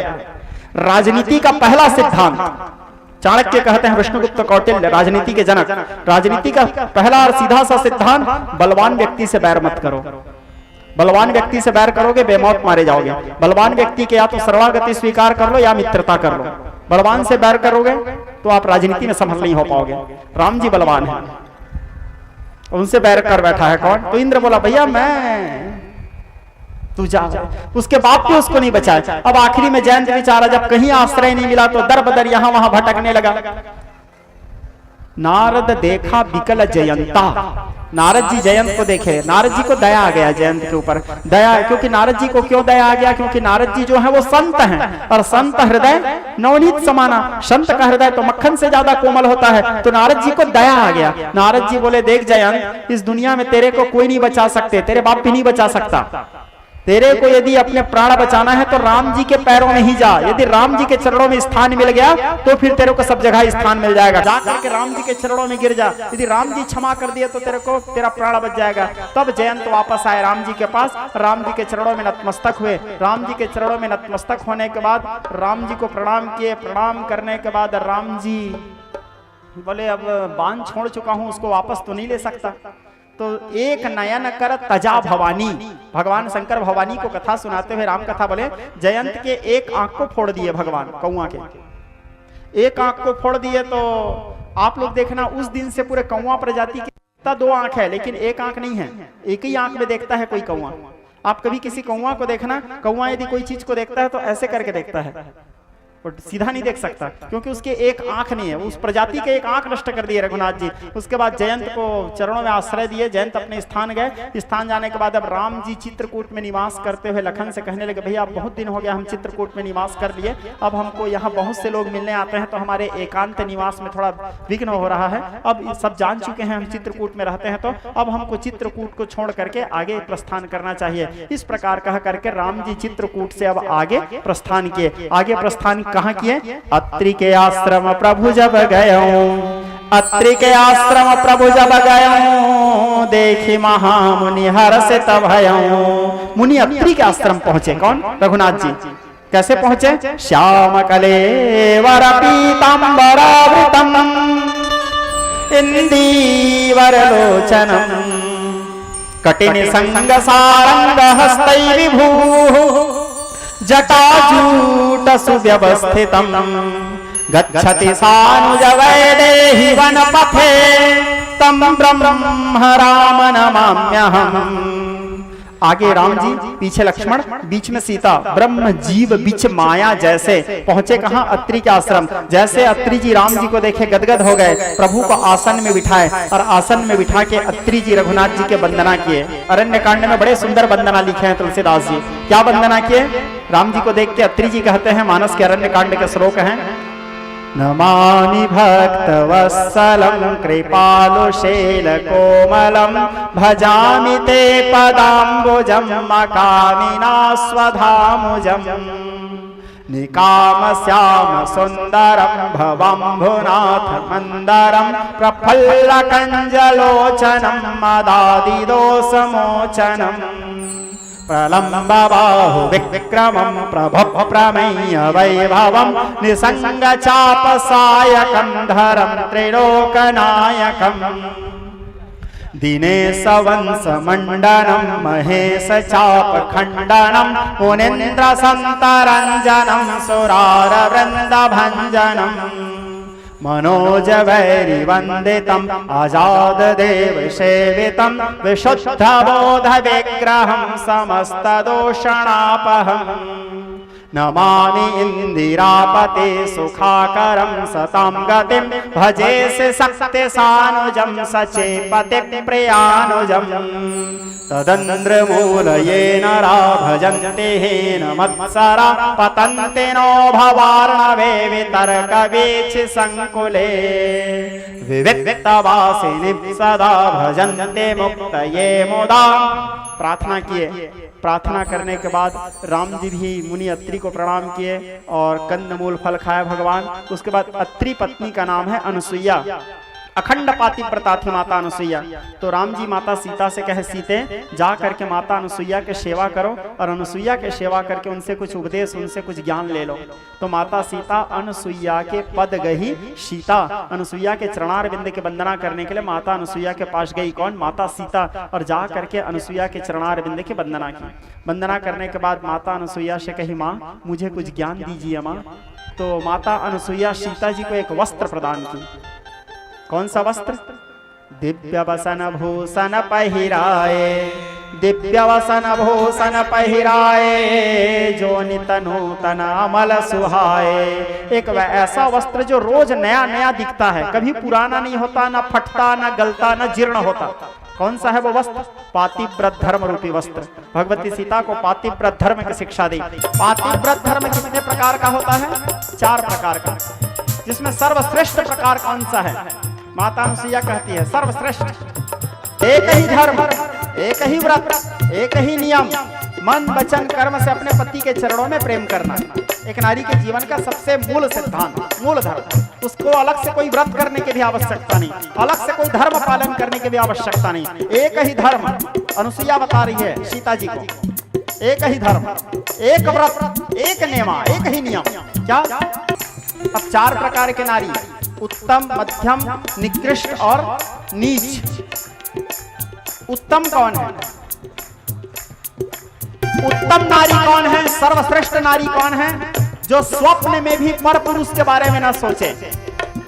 जागृत अवस्था में सोचना देखना तो दूर की बात, जो जिसके सपने में भी पर पुरुष ना है, वो सर्वश्रेष्ठ उत्तम।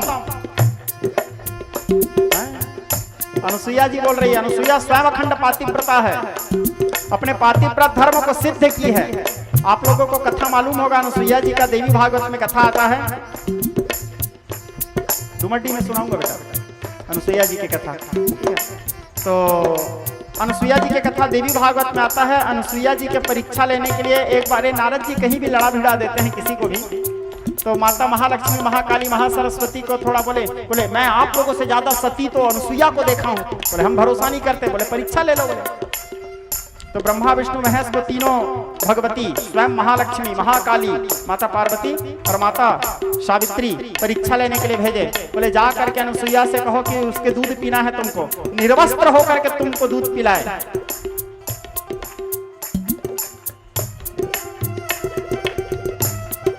भगवान ब्रह्मा विष्णु पत्नी के बात तो मानना पड़ेगा, नहीं माने तो भी मुश्किल है। शाम को खाना नहीं देगी, मुंह फुला लेगी, मैके चले जाएगी, कई ठो प्रॉब्लम है जी ब्याह करने के बाद हैं। तो भगवान बात मानने के बाद आए। भगवान हालांकि जान रहे थे, बोले इसके चक्कर में हम लोग गए परीक्षा लेने के लिए। माता पार्वती, माता सावित्री, माता लक्ष्मी भेज तो दिए। अब भगवान आए, अत्रि जी के पत्नी अनुसुईया से कहे कि हमको दूध पीना है आपका, वो भी निर्वस्त्र होकर के भिक्षा लेने आए हैं, यही भीख चाहिए हमको। द्वार में आए हुए अतिथि को निरादर भी नहीं किया जा सकता। अत्रि पत्नी बोली अतिथि देवो भव, तुमको निराश करके लौटाऊं तो मेरे पति के जो तपस्या है, त्याग है, वो बेकार चला जाएगा, मेरा धर्म भी नष्ट हो जाएगा। लेकिन तुम बोल रहे हो निर्वस्त्र होकर के दूध पिलाओ, वो भी संभव नहीं है, क्योंकि पर पुरुष के सामने मैं निर्वस्त्र कैसे हो सकती हूँ। भले भगवान हो लेकिन हो तो पर पुरुष। माता अत्रि पत्नी अनुसुईया क्या करती है, अत्रि जी के कमंडल वहां पड़ा था, कमंडल को उठाई, कमंडल के जल को निकाली, अपने सतीत्व का चिंतन की। और चिंतन भी किसका की, माता पार्वती का, क्योंकि संसार के सबसे मूल पातिव्रत व्रता कौन है, माता पार्वती। पातिव्रत धर्म शुरू कहां से हुआ है, माता पार्वती से ही हुआ है। तो माता पार्वती का स्मरण करते हुए कहती है, माँ यदि मैं जीवन भर अखंड सतीत्व पालन की हूँ, मन वचन कर्म से अखंड सती हूँ, तो ये तीनों यहाँ पर शिशु रूप धारण करने उस जल को सिंचन करती है। और वही पार्वती परीक्षा लेने भेजी है, वही महालक्ष्मी भेजी है। तीनों ब्रह्मा विष्णु महेश छोटे छोटे बच्चे बन गए, शिशु, मानो अभी अभी जन्म लिए हैं। अब शिशु बनने के बाद तीनों को अपने गोद में रखे, अब तो लड़का बन गए हैं, तीनों को गोद में रखे। निर्वस्त्र होती है भगवती कौन, माता अनुसुईया। माता अनुसुईया के बाल बहुत लंबे थे, है ना, पूरे बाल को बिखेरती है, बाल को बिखेरती है तो उसके पूरे शरीर ढक गए, उसके बाल में घने घुंघरालू केस थे माता अनुसुईया के, उनके पूरे शरीर ढक गए। और उनके शरीर ढकने के बाद उनके बाल को ही आंचल बना करके ब्रह्मा विष्णु और महेश को दूध पिलाने लगे। दूध पिलाए, दूध पिलाने के बाद तीनों को पालना में सुला दिए। अब पालना में सुलाने के बाद तीनों का पालन पोषण करने लगी। 1 दिन 2 दिन 4 दिन 8 दिन बीता। महालक्ष्मी देखी मेरे पति वापस नहीं आ रहे हैं, कहाँ खो गए। माता पार्वती देखे भोले बाबा नहीं आ रहे हैं। माता सावित्री देखी ब्रह्मा जी नहीं आ रहे हैं। पता चला माता अनुसुईया तीनों का पालन पोषण कर रही है। लेने आए माता अनुसुईया के पास। माता अनुसुईया को बोले हमारे पति हमको लौटा दो माँ, हम लोगों से गलती हो गया, हम आपके परीक्षा लेने के प्रयास किए। माता अनुसुईया बोलती है तो ठीक है, वो तो पड़ा है, तुम्हारे तीनों पति पड़े हैं पालने में, अपने अपने पति को छांट के उठा लो बोले। अब ये लोग बड़े असमंजस में पड़ गए। बच्चे को देखना, कोई बच्चा जन्म लिया है तो सब बच्चा एक बराबर दिखते हैं।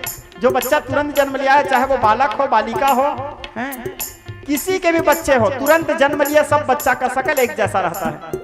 और बूढ़ा होने के बाद भी सबका शकल एक जैसा हो जाता है, बंदर जैसा।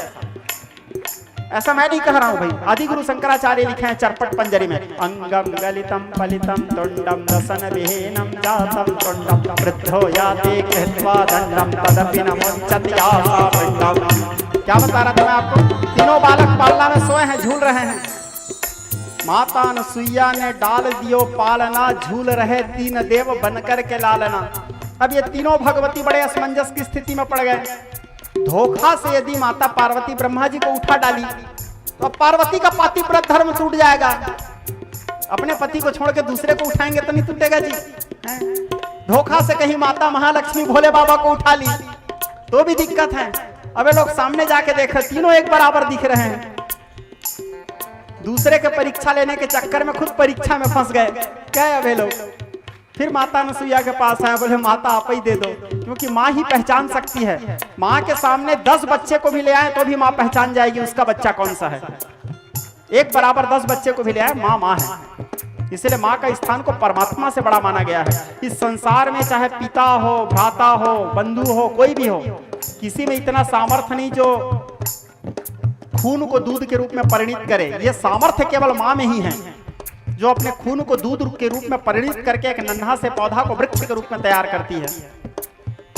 माँ के यदि स्तन को हम काट देंगे तो वहां से दूध नहीं निकलेगा, खून ही निकलेगा। लेकिन जब बच्चे को अपने गोद में रखती है तो माँ के स्तन से वो खून दूध के रूप में परिणित हो जाता है। ये सामर्थ्य केवल परमात्मा के बाद माता में ही है। इसलिए माँ के स्थान को परमात्मा से भी बड़ा माना गया है। माँ परम पवित्र शब्द है माँ। माता अनुसुईया से कहे आप ही दे दो माँ। तब माता अनुसुईया माता पार्वती को भोले बाबा को दिए, ब्रह्मा जी को सावित्री को दिए और नारायण जी को महालक्ष्मी को दिए। फिर ये लोग अपने वास्तविक रूप में आए तो ब्रह्मा विष्णु महेश के माता भी कहलाई। कौन? माता अनुसुईया। दत्तात्रेय रूप लिए भगवान यहाँ पे। 24 अवतारों में से एक अवतार है, यहाँ कहीं पे भी होगा दत्तात्रेय। हाँ, वो दत्तात्रेय अवतार लिए, माता अनुसुईया के पुत्र बने भगवान। आगे चल करके यही दत्तात्रेय कथा श्रीमद् भागवत महापुराण में भी आता है, 12वें स्कंद में, 11वें स्कंद में। 24 गुरुओं की कथा, अवधूतोपाख्यान, 9 योगेश्वर कथा में दत्तात्रेय की कथा आता है, महाराज यदु और अवधूत संवाद में। तो विज्ञ स्नेही स्वजन बजाते रहना है।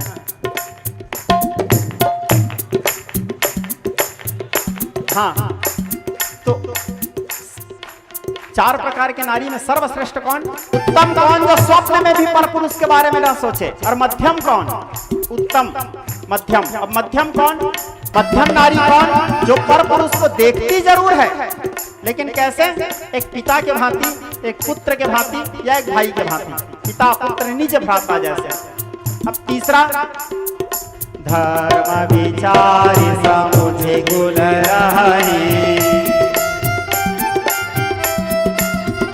हाँ सो निकृष्ट नारी श्रुति कही। ये 3 प्रकार के नारी हुए, उत्तम मध्यम निकृष्ट। अब नीच, सबसे गए बीते कौन है? तो माता अनुसुईया कहती, यहाँ पे बड़े कठोर शब्द के प्रयोग किए हैं माता। मैं नहीं बोल रहा हूँ भाई, आप लोग अरण्य कांड घर जाके खोल के देख लेना, अरण्य कांड में है ये चौपाई।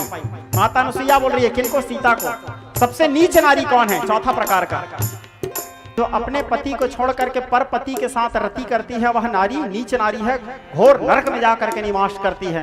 माता अनुसुईया सीता जी को ये शिक्षा दिए। सीता जी को शिक्षा देने के बाद सीता जी माता अनुसुईया से पातिव्रत धर्म की शिक्षा लेने के बाद उनको प्रणाम करती है। रघुनाथ जी अत्रि जी से कहे कि अब मैं आगे के लिए प्रस्थान करता हूँ। अत्रि जी से विदा लेकर के राम जी पुनः आगे वनवास के लिए प्रस्थान किए। अब आगे जाते जाते राम जी वनवास में सरभंग जी के आश्रम पहुंचे। जैसे सरभंग जी देखे राम जी को, हाथ जोड़ के प्रणाम करते हुए सरभंग जी कहे राम जी को, बोले सरभंग करे राम को प्रणाम, तुम शिव जी के मानस हंसा हो।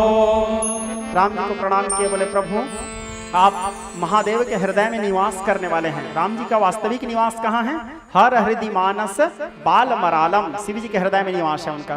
तो बोले आप महादेव के हृदय में निवास करने वाले, आज आप मेरे आश्रम आए, मैं धन्य हो गया प्रभु। मैं तो ब्रह्म में लीन होने जा रहा था, मुझे पता चला जिस ब्रह्म में मैं लीन होने जा रहा हूँ, समाधि लेने जा रहा हूँ, वो ब्रह्म इसी रास्ते से गुजरने वाले हैं। तो मैं सोचा काहे वहां लीन हो, सगुण साकार स्वरूप का दिग्दर्शन क्यों न कर लूं। इसीलिए मैं अपने प्राण को रोक के रखा था प्रभु। अब आपको देख लिया मेरे राम। मुहूर्तिष्ठ राघवेंद्र, एक मुहूर्त के लिए आप खड़े हो जाओ राम मेरे सामने में। अहम अग्नि प्रेक्षामि तवाग्रे रघुनंदनम, मैं अग्नि प्रवेश करता हूँ। इस प्रकार कह करके चिता बनाए और चिता बना करके चिता के ऊपर सरभंग जी बैठ के राम जी के चरणारविंद के वंदना करते हुए अपने आप प्रभु के चरणों में विलीन कर दिए।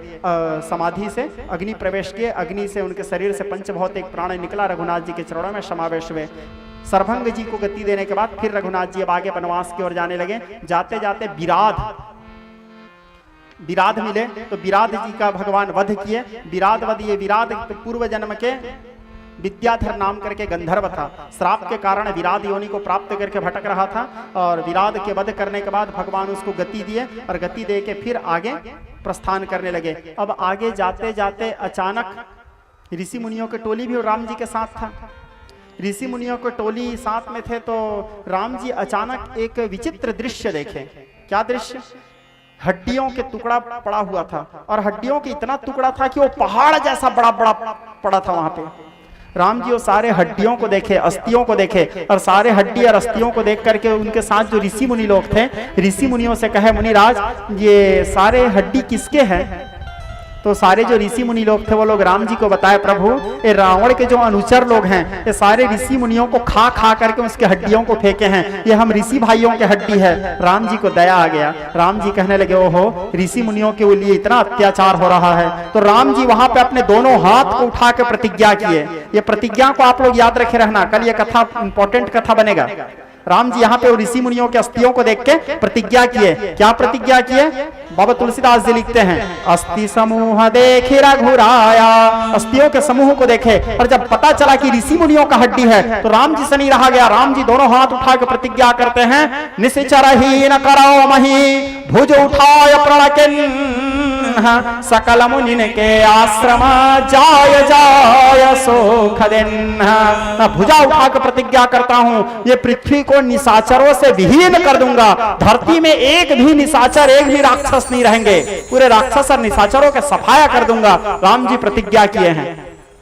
अब प्रतिज्ञा करने के बाद फिर राम जी अब आगे गए। आगे जाते जाते सुतीक्षण जी के आश्रम के किनारे पहुंचे। जब सुतीक्षण को पता चला मेरे राम इस मार्ग में आ रहे हैं, सुतीक्षण कभी नाचने लगते थे, कभी रोने लगते थे, कभी हंसने लगते थे, कभी भगवान के लिए मुंह फुला देते थे। विष्णु पुराण में कथा आता है, एक बार भगवान विष्णु से नारद जी पूछे, प्रभु आपके भक्त कैसे होते हैं? भगवान विष्णु एक लाइन में उत्तर दिए, पागल होते हैं। जिसको देखते ही पता चले अरे पागल है, समझ जाओ भक्त है। भक्त के स्वभाव है, मम गुण गावत पुलक शरीरा गद गद गिरा नयन बहनीरा। जो कथा कहते समय गदगद हो जाए, जो पुलकायमान हो जाए, भगवान के दिव्य विग्रह को देखते समय जिनके आंखों से आंसू आप ही आप बह जाए, जिसके एक एक रोम कटहल के फल जैसा खड़ा खड़ा हो जाए, फनस फल जैसा, वही मेरा भक्त है। तो भक्त कभी रोने लगता है, कभी नाचने लगता है, कभी हंसने लगता है, कभी गाने लगता है, भक्त के स्वभाव। तो सुतीक्षण जी को जब पता चला भगवान इस मार्ग में आ रहे हैं, तो सुतीक्षण जी कभी नाचने लगते थे, कभी हंसने लगते थे, कभी गाने लगते थे, कभी पुकार करते थे। राम जी को आने में विलंब हुआ तो सुतीक्षण जी मुंह फुला लिए भगवान से, मुंह फुला के एक पेड़ के नीचे बैठ गया। बोले इतने देर से मैं रास्ता देख रहा हूँ। बोले जाओ मत आओ, मैं अपने हृदय वाले राम में खुश हूँ। और आंख बंद करके अपने हृदय के राम को देखने लगे, आत्मा राम में रमण करने लगे। रमन्ते योगिनानंते नित्यानंदे चिदात्मनि, जो उसके हृदय में था उस राम को देखने लगे। बोले तुम मत आओ, बहुत देर लगा रहे हो, बहुत भाव खा रहे हो, मैं अपने आत्मा राम में मस्त हूं। और आत्मा राम के दिग्दर्शन करने लगे। अब जैसे राम जी आए, आने के बाद राम जी आवाज दिए, मुनिराज उठिए ना, मैं आ गया। सुतीक्षण जी नहीं उठे, बोले उठो मुनिराज मैं आ गया, फिर भी नहीं उठे। लखनलाल बोले बड़ा विचित्र भक्त है प्रभु, आप खुशामद कर रहे हो, दर्शन कर लो दर्शन कर लो, भक्त दर्शन नहीं कर रहा है। राम जी बोले मेरे भक्त ऐसे ही होते हैं। बोले फिर राम जी क्या किए? तुलसीदास जी लिखते हैं, भूपरूप तब राम दुरावा, भूपरूप तब राम दुरावा, हृदय चतुर्भुज रूप दिखावा। तब फिर राम जी उसके हृदय में जो रूप था उस रूप को अलग किए और चतुर्भुज रूप दिखाए। व्याकुल हो गए, जैसे वो रूप जिसको देख रहे थे अपने हृदय में, वो रूप जैसे उसके हृदय से हटा, व्याकुल होकर नेत्र खोले। ठीक उसी प्रकार जैसे मणि बिनु फणि जिमि जल बिनु मीना, तिमि मम जीवन तुम्हि अधीना। जैसे जल से निकाल देने के बाद मछली की दशा होता है, जैसे मणि के गुम जाने के बाद सर्प की दशा होता है, ठीक उसी प्रकार सुतीक्षण जी व्याकुल हो गए। व्याकुल होकर नेत्र खोले, देखते हैं फिर सामने में राम जी खड़े हैं। लोकाभिरामम रणरंगधीरम राजीवनेत्रम रघुवंशनाथम रामम कामारि सड्डम भवभय हरणम कालभक्तेवसीहम योगेंद्र ध्यान गम्यम गुरुनिधिमंजितम निर्गुणम निर्विकारम मायातीतम सुरेशम खलबद निरंतम ब्रह्म वृंदे कलेवम वंदे कंदावदांतम सरसिज नयनम देवम उर्वीश्वरूपम। राम जी के उस रूप को देखे, देख के सुतीक्षण जी गदगद हो गए और सुतीक्षण जी की आंखों में आंसू बहने लगे। सुतीक्षण जी भगवान से कहने लगे प्रभु।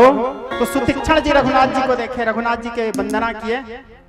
रघुनाथ जी के वंदना करने के बाद राम जी बोले जो इच्छा हो वरदान मांग लो मुनिराज। सुतीक्षण जी बोले मेरे को मांगना नहीं आता प्रभु।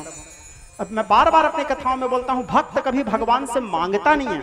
सुतीक्षण जी बोले मेरे को मांगना नहीं आता प्रभु। बोले कुछ तो मांग लो मुनिराज। बोले आपको जो अच्छा लगे आप दे दो, मेरे को कुछ नहीं चाहिए। तो राम जी सुतीक्षण जी को अविरल भक्ति प्रदान किए। अविरल भक्ति किसे कहते हैं? कभी ना टूटने वाली भक्ति। यानी आप खाते रहो, सोते रहो, जगते रहो, आप जो करो वो सारा कर्म भगवान की भक्ति कहलाता है, जो अविरल भक्ति प्राप्त हो गया। तो भगवान सुतीक्षण जी को अविरल भक्ति प्रदान किए। सुतीक्षण जी बोले एक इच्छा है प्रभु। बोले हाँ क्या इच्छा है? बोले मेरे गुरु जी के पास थोड़ा चलते, गुरु जी से मिलते। बोले ठीक है भाई। बोले तो सुतीक्षण जी आगे आगे चलने लगे, पीछे पीछे राम जी चलने लगे। गुरु जी के जैसे आश्रम पहुंचे तो आश्रम पहुंचते ही सुतीक्षण जी आवाज दिए, गुरु जी। सुतीक्षण जी के गुरु जी कौन है? कुंभज ऋषि। कुंभज ऋषि बाहर निकले, देखे सुतीक्षण को। अरे सुतीक्षण तू यहाँ कैसे आया? मैंने तुझे बोला था ना मेरे आश्रम आज के बाद मत आना। कुंभज जी क्यों बोले थे सुतीक्षण को मेरे आश्रम मत आना, जानते हो आप लोग? सुतीक्षण जी छोटे से बालक थे, बाल्यावस्था की बात है, छोटे से बालक थे सुतीक्षण मुनि, भगवान के जो प्रेमी भक्त है। बचपना था इनका, 6-7-8 साल उम्र था इनका। तो सुतीक्षण जी अपने गुरुजी के से बड़े सेवा करते थे। और उनके गुरुजी कुंभज जी को अगस्त मुनि कहा जाता है, अगस्त जी को ही कुंभज ऋषि कहा जाता है, जिनके यहाँ भगवान शंकर एक बार त्रेता युग में ही गए थे कथा सुनने के लिए। वो कुंभज जी के चेला कौन है, शिष्य कौन है? अगस्त जी, सुतीक्षण जी। तो सुतीक्षण जी से बहुत प्रेम करते थे कौन? कुंभज जी, बहुत प्रेम। कई बार क्या होता है, गुरुजी के तो कई शिष्य रहते हैं, कोई ना कोई एक ऐसा शिष्य मिल जाता है जिससे गुरुजी को भी प्यार हो जाता है, उससे गुरुजी बहुत प्रेम करते हैं। तो अगस्त जी सुतीक्षण जी से बहुत प्रेम करते थे और वो दिन भर गुरुजी के पास चपलता करते भी रहता था। गुरुजी आगे पीछे घूमते रहता था। गुरुजी उससे बहुत प्रेम करते थे। एक दिन गुरुजी को से बाहर जाना पड़ा 2-3 दिन के लिए। तो गुरुजी जब बाहर जाने के समय आया तो गुरुजी बोले, बेटा सुतीक्षण एक काम करना, मेरे आते तक 3 दिन मेरे नारायण जी का तुम ख्याल रखना, मेरे ठाकुर जी का ध्यान रखना। बोले जो आदेश गुरुजी। बोले टाइम में भोजन कराना, टाइम में स्नान करवाना, फूल चढ़ाना, जैसे मैं करता हूँ सब करना। बोले जी गुरुजी।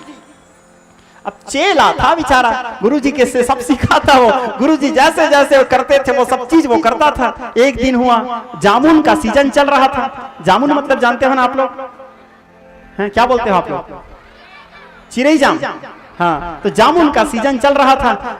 जामुन को आप लोग देखे हो, याद है ना? छोटा सा रहता है, काला काला। तो जामुन का सीजन चल रहा था। अब वो जामुन का सीजन चल रहा था तो देखे छोटा सा बच्चा, लालच आया, खाने का मन हुआ। अगल बगल देखा, आश्रम तो बड़ा साफ सफाई है, कहाँ से जामुन तोड़ूं? छोटा सा बच्चा है, ऊपर चढ़ भी नहीं सकते पेड़ के ऊपर। तो गुरुजी के ठाकुर जी के पास चले गए और ठाकुर जी को बोले चलो जामुन तोड़ेंगे। बोले हैं ठाकुर जी यानी शालिग्राम भगवान। शालिग्राम भगवान को आप लोग देखे हो, पूरा जामुन जैसे दिखता है। दिखाऊं? रुको दिखाता हूं।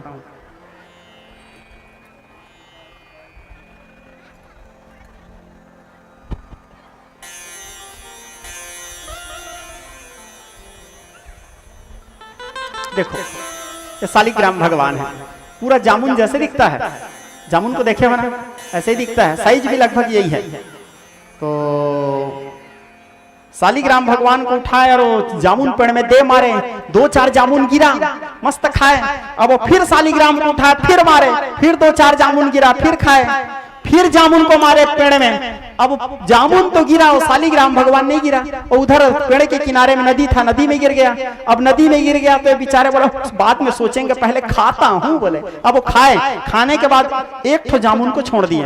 बोले गुरुजी पूछेंगे मेरा ठाकुर जी कहाँ है तो क्या बोलूंगा? तो वही जामुन को ले जाके अपने गुरुजी के पूजा स्थान में रख दिए। गुरुजी कहाँ से जानेंगे, तो सेम दिखता है, रख दिए। रखने के बाद 3 दिन बाद गुरुजी आए। अब 3 दिन पहले का जामुन था, 3 दिन में थोड़ा सा सिहला जाता है, वो नरम हो जाता है। तो गुरुजी आए, आने के बाद वो शालिग्राम भगवान, अब उनको तो शालिग्राम भगवान ही लग रहा है। ठाकुर जी स्नान करवाए, स्नान करवाने के बाद जगह में रखे। अब चंदन घोरे, श्रीखंड चंदनम सवनोहरि विलोपनम लगाने लगे। तो लगाने लगे तो थोड़ा नरम नरम लगने लगा भगवान। तो गुरुजी बोले अरे सुतीक्षण, ये मेरे ठाकुर जी का कैसे पूजा किया, नरम हो गए हैं। तो सुतीक्षण बोलता है हम का जानी गुरुजी, हैं नित्य नित्य चंदन, नित्य नित्य पानी, रोज रोज चंदन लगाते थे, रोज रोज पानी में नहाते थे, हो गया होना हो, फूल गया होगा। बोले तो आप बोले थे ख्याल रखना, तो हम पानी में डुबा डुबा के नहलाते थे, फूल गया होगा। बोले गुरुजी समझ गए, मेरे ठाकुर को मेरे से दूर किया है, मेरे राम को मेरे से दूर किया है। सुतीक्षण को बोले मेरे आश्रम से निकल जा, तू मेरे राम को मेरे से दूर किया है, जब तक तू मेरे राम को लेके नहीं आएगा तब तक मेरे आश्रम मत आना। त्याग कर दिए थे। आज सुतीक्षण जी अपने गुरुजी से मिलने के लिए तड़प रहे थे, वो राम जी को साथ में लेके आए। बोले सुतीक्षण, मैंने तुझे कहा था ना जब तक मेरे राम को लेके मत आना, नहीं आएगा मत आना। सुतीक्षण जी कहने लगे गुरुजी, जैसे सुतीक्षण जी सामने से हटे, राम जी को देखे, राम जी के दिव्य छटा दिव्य सौंदर्य को देखे गदगद हो गए। कौन? अगस्त्य जी। अगस्त्य जी के चरणों में जाकर के ब्राह्मण थे, राम जी उनको प्रणाम किया। अगस्त्य जी सुतीक्षण जी को गले से लगा दिया, बोले चेला हो तो तेरा जैसा, मेरे को भगवान से मिला दिया बेटा, तू साक्षात सगुण स्वरूप से मिला दिया। भगवान राम जी के वंदना करने लगे, भगवान के प्रार्थना किए। भगवान कुछ दिन अगस्त्य जी के आश्रम में निवास किया। अगस्त्य जी राम जी को सम्मोहन अस्त्र नामक एक अस्त्र था, जिस अस्त्र से किसी को भी अपने वश में किया जा सकता है, सम्मोहन अस्त्र प्रदान किए और भी बहुत सारे अस्त्र शस्त्र प्रदान किए। फिर राम जी हाथ जोड़ करके अगस्त्य जी से पूछे, मुनिराज अब आगे के वनवास में कहाँ निवास करूं? तब अगस्त्य जी बोले, हे राम अब आप जा करके पंचवटी में निवास करो। अगस्त्य जी से विदा लेकर के राम जी पंचवटी की ओर प्रस्थान किए। वहां राम जी के जाने से पहले देवता लोग, ऋषि मुनि लोग सुंदर राम जी के लिए पर्णकुटी बना करके रखे थे। राम जी जा करके फिर पर्णकुटी में निवास किए, पंचवटी में निवास करने लगे। भाई लखन, माता सीता एवं रघुनाथ जी पंचवटी विश्राम करने लगे। भगवान शंकर कहने लगे, उमा मैंने तुम्हारे वास्ते यहाँ तक की कथा कहा, आगे तुम्हारे क्या सुनने की इच्छा है? जय जय श्रीमद् रामचरितमानस सकल कलमल विध्वंस। षष्ठ दिवस विश्राम। नमः पार्वती पतये। हर हर हर महादेव शंभो।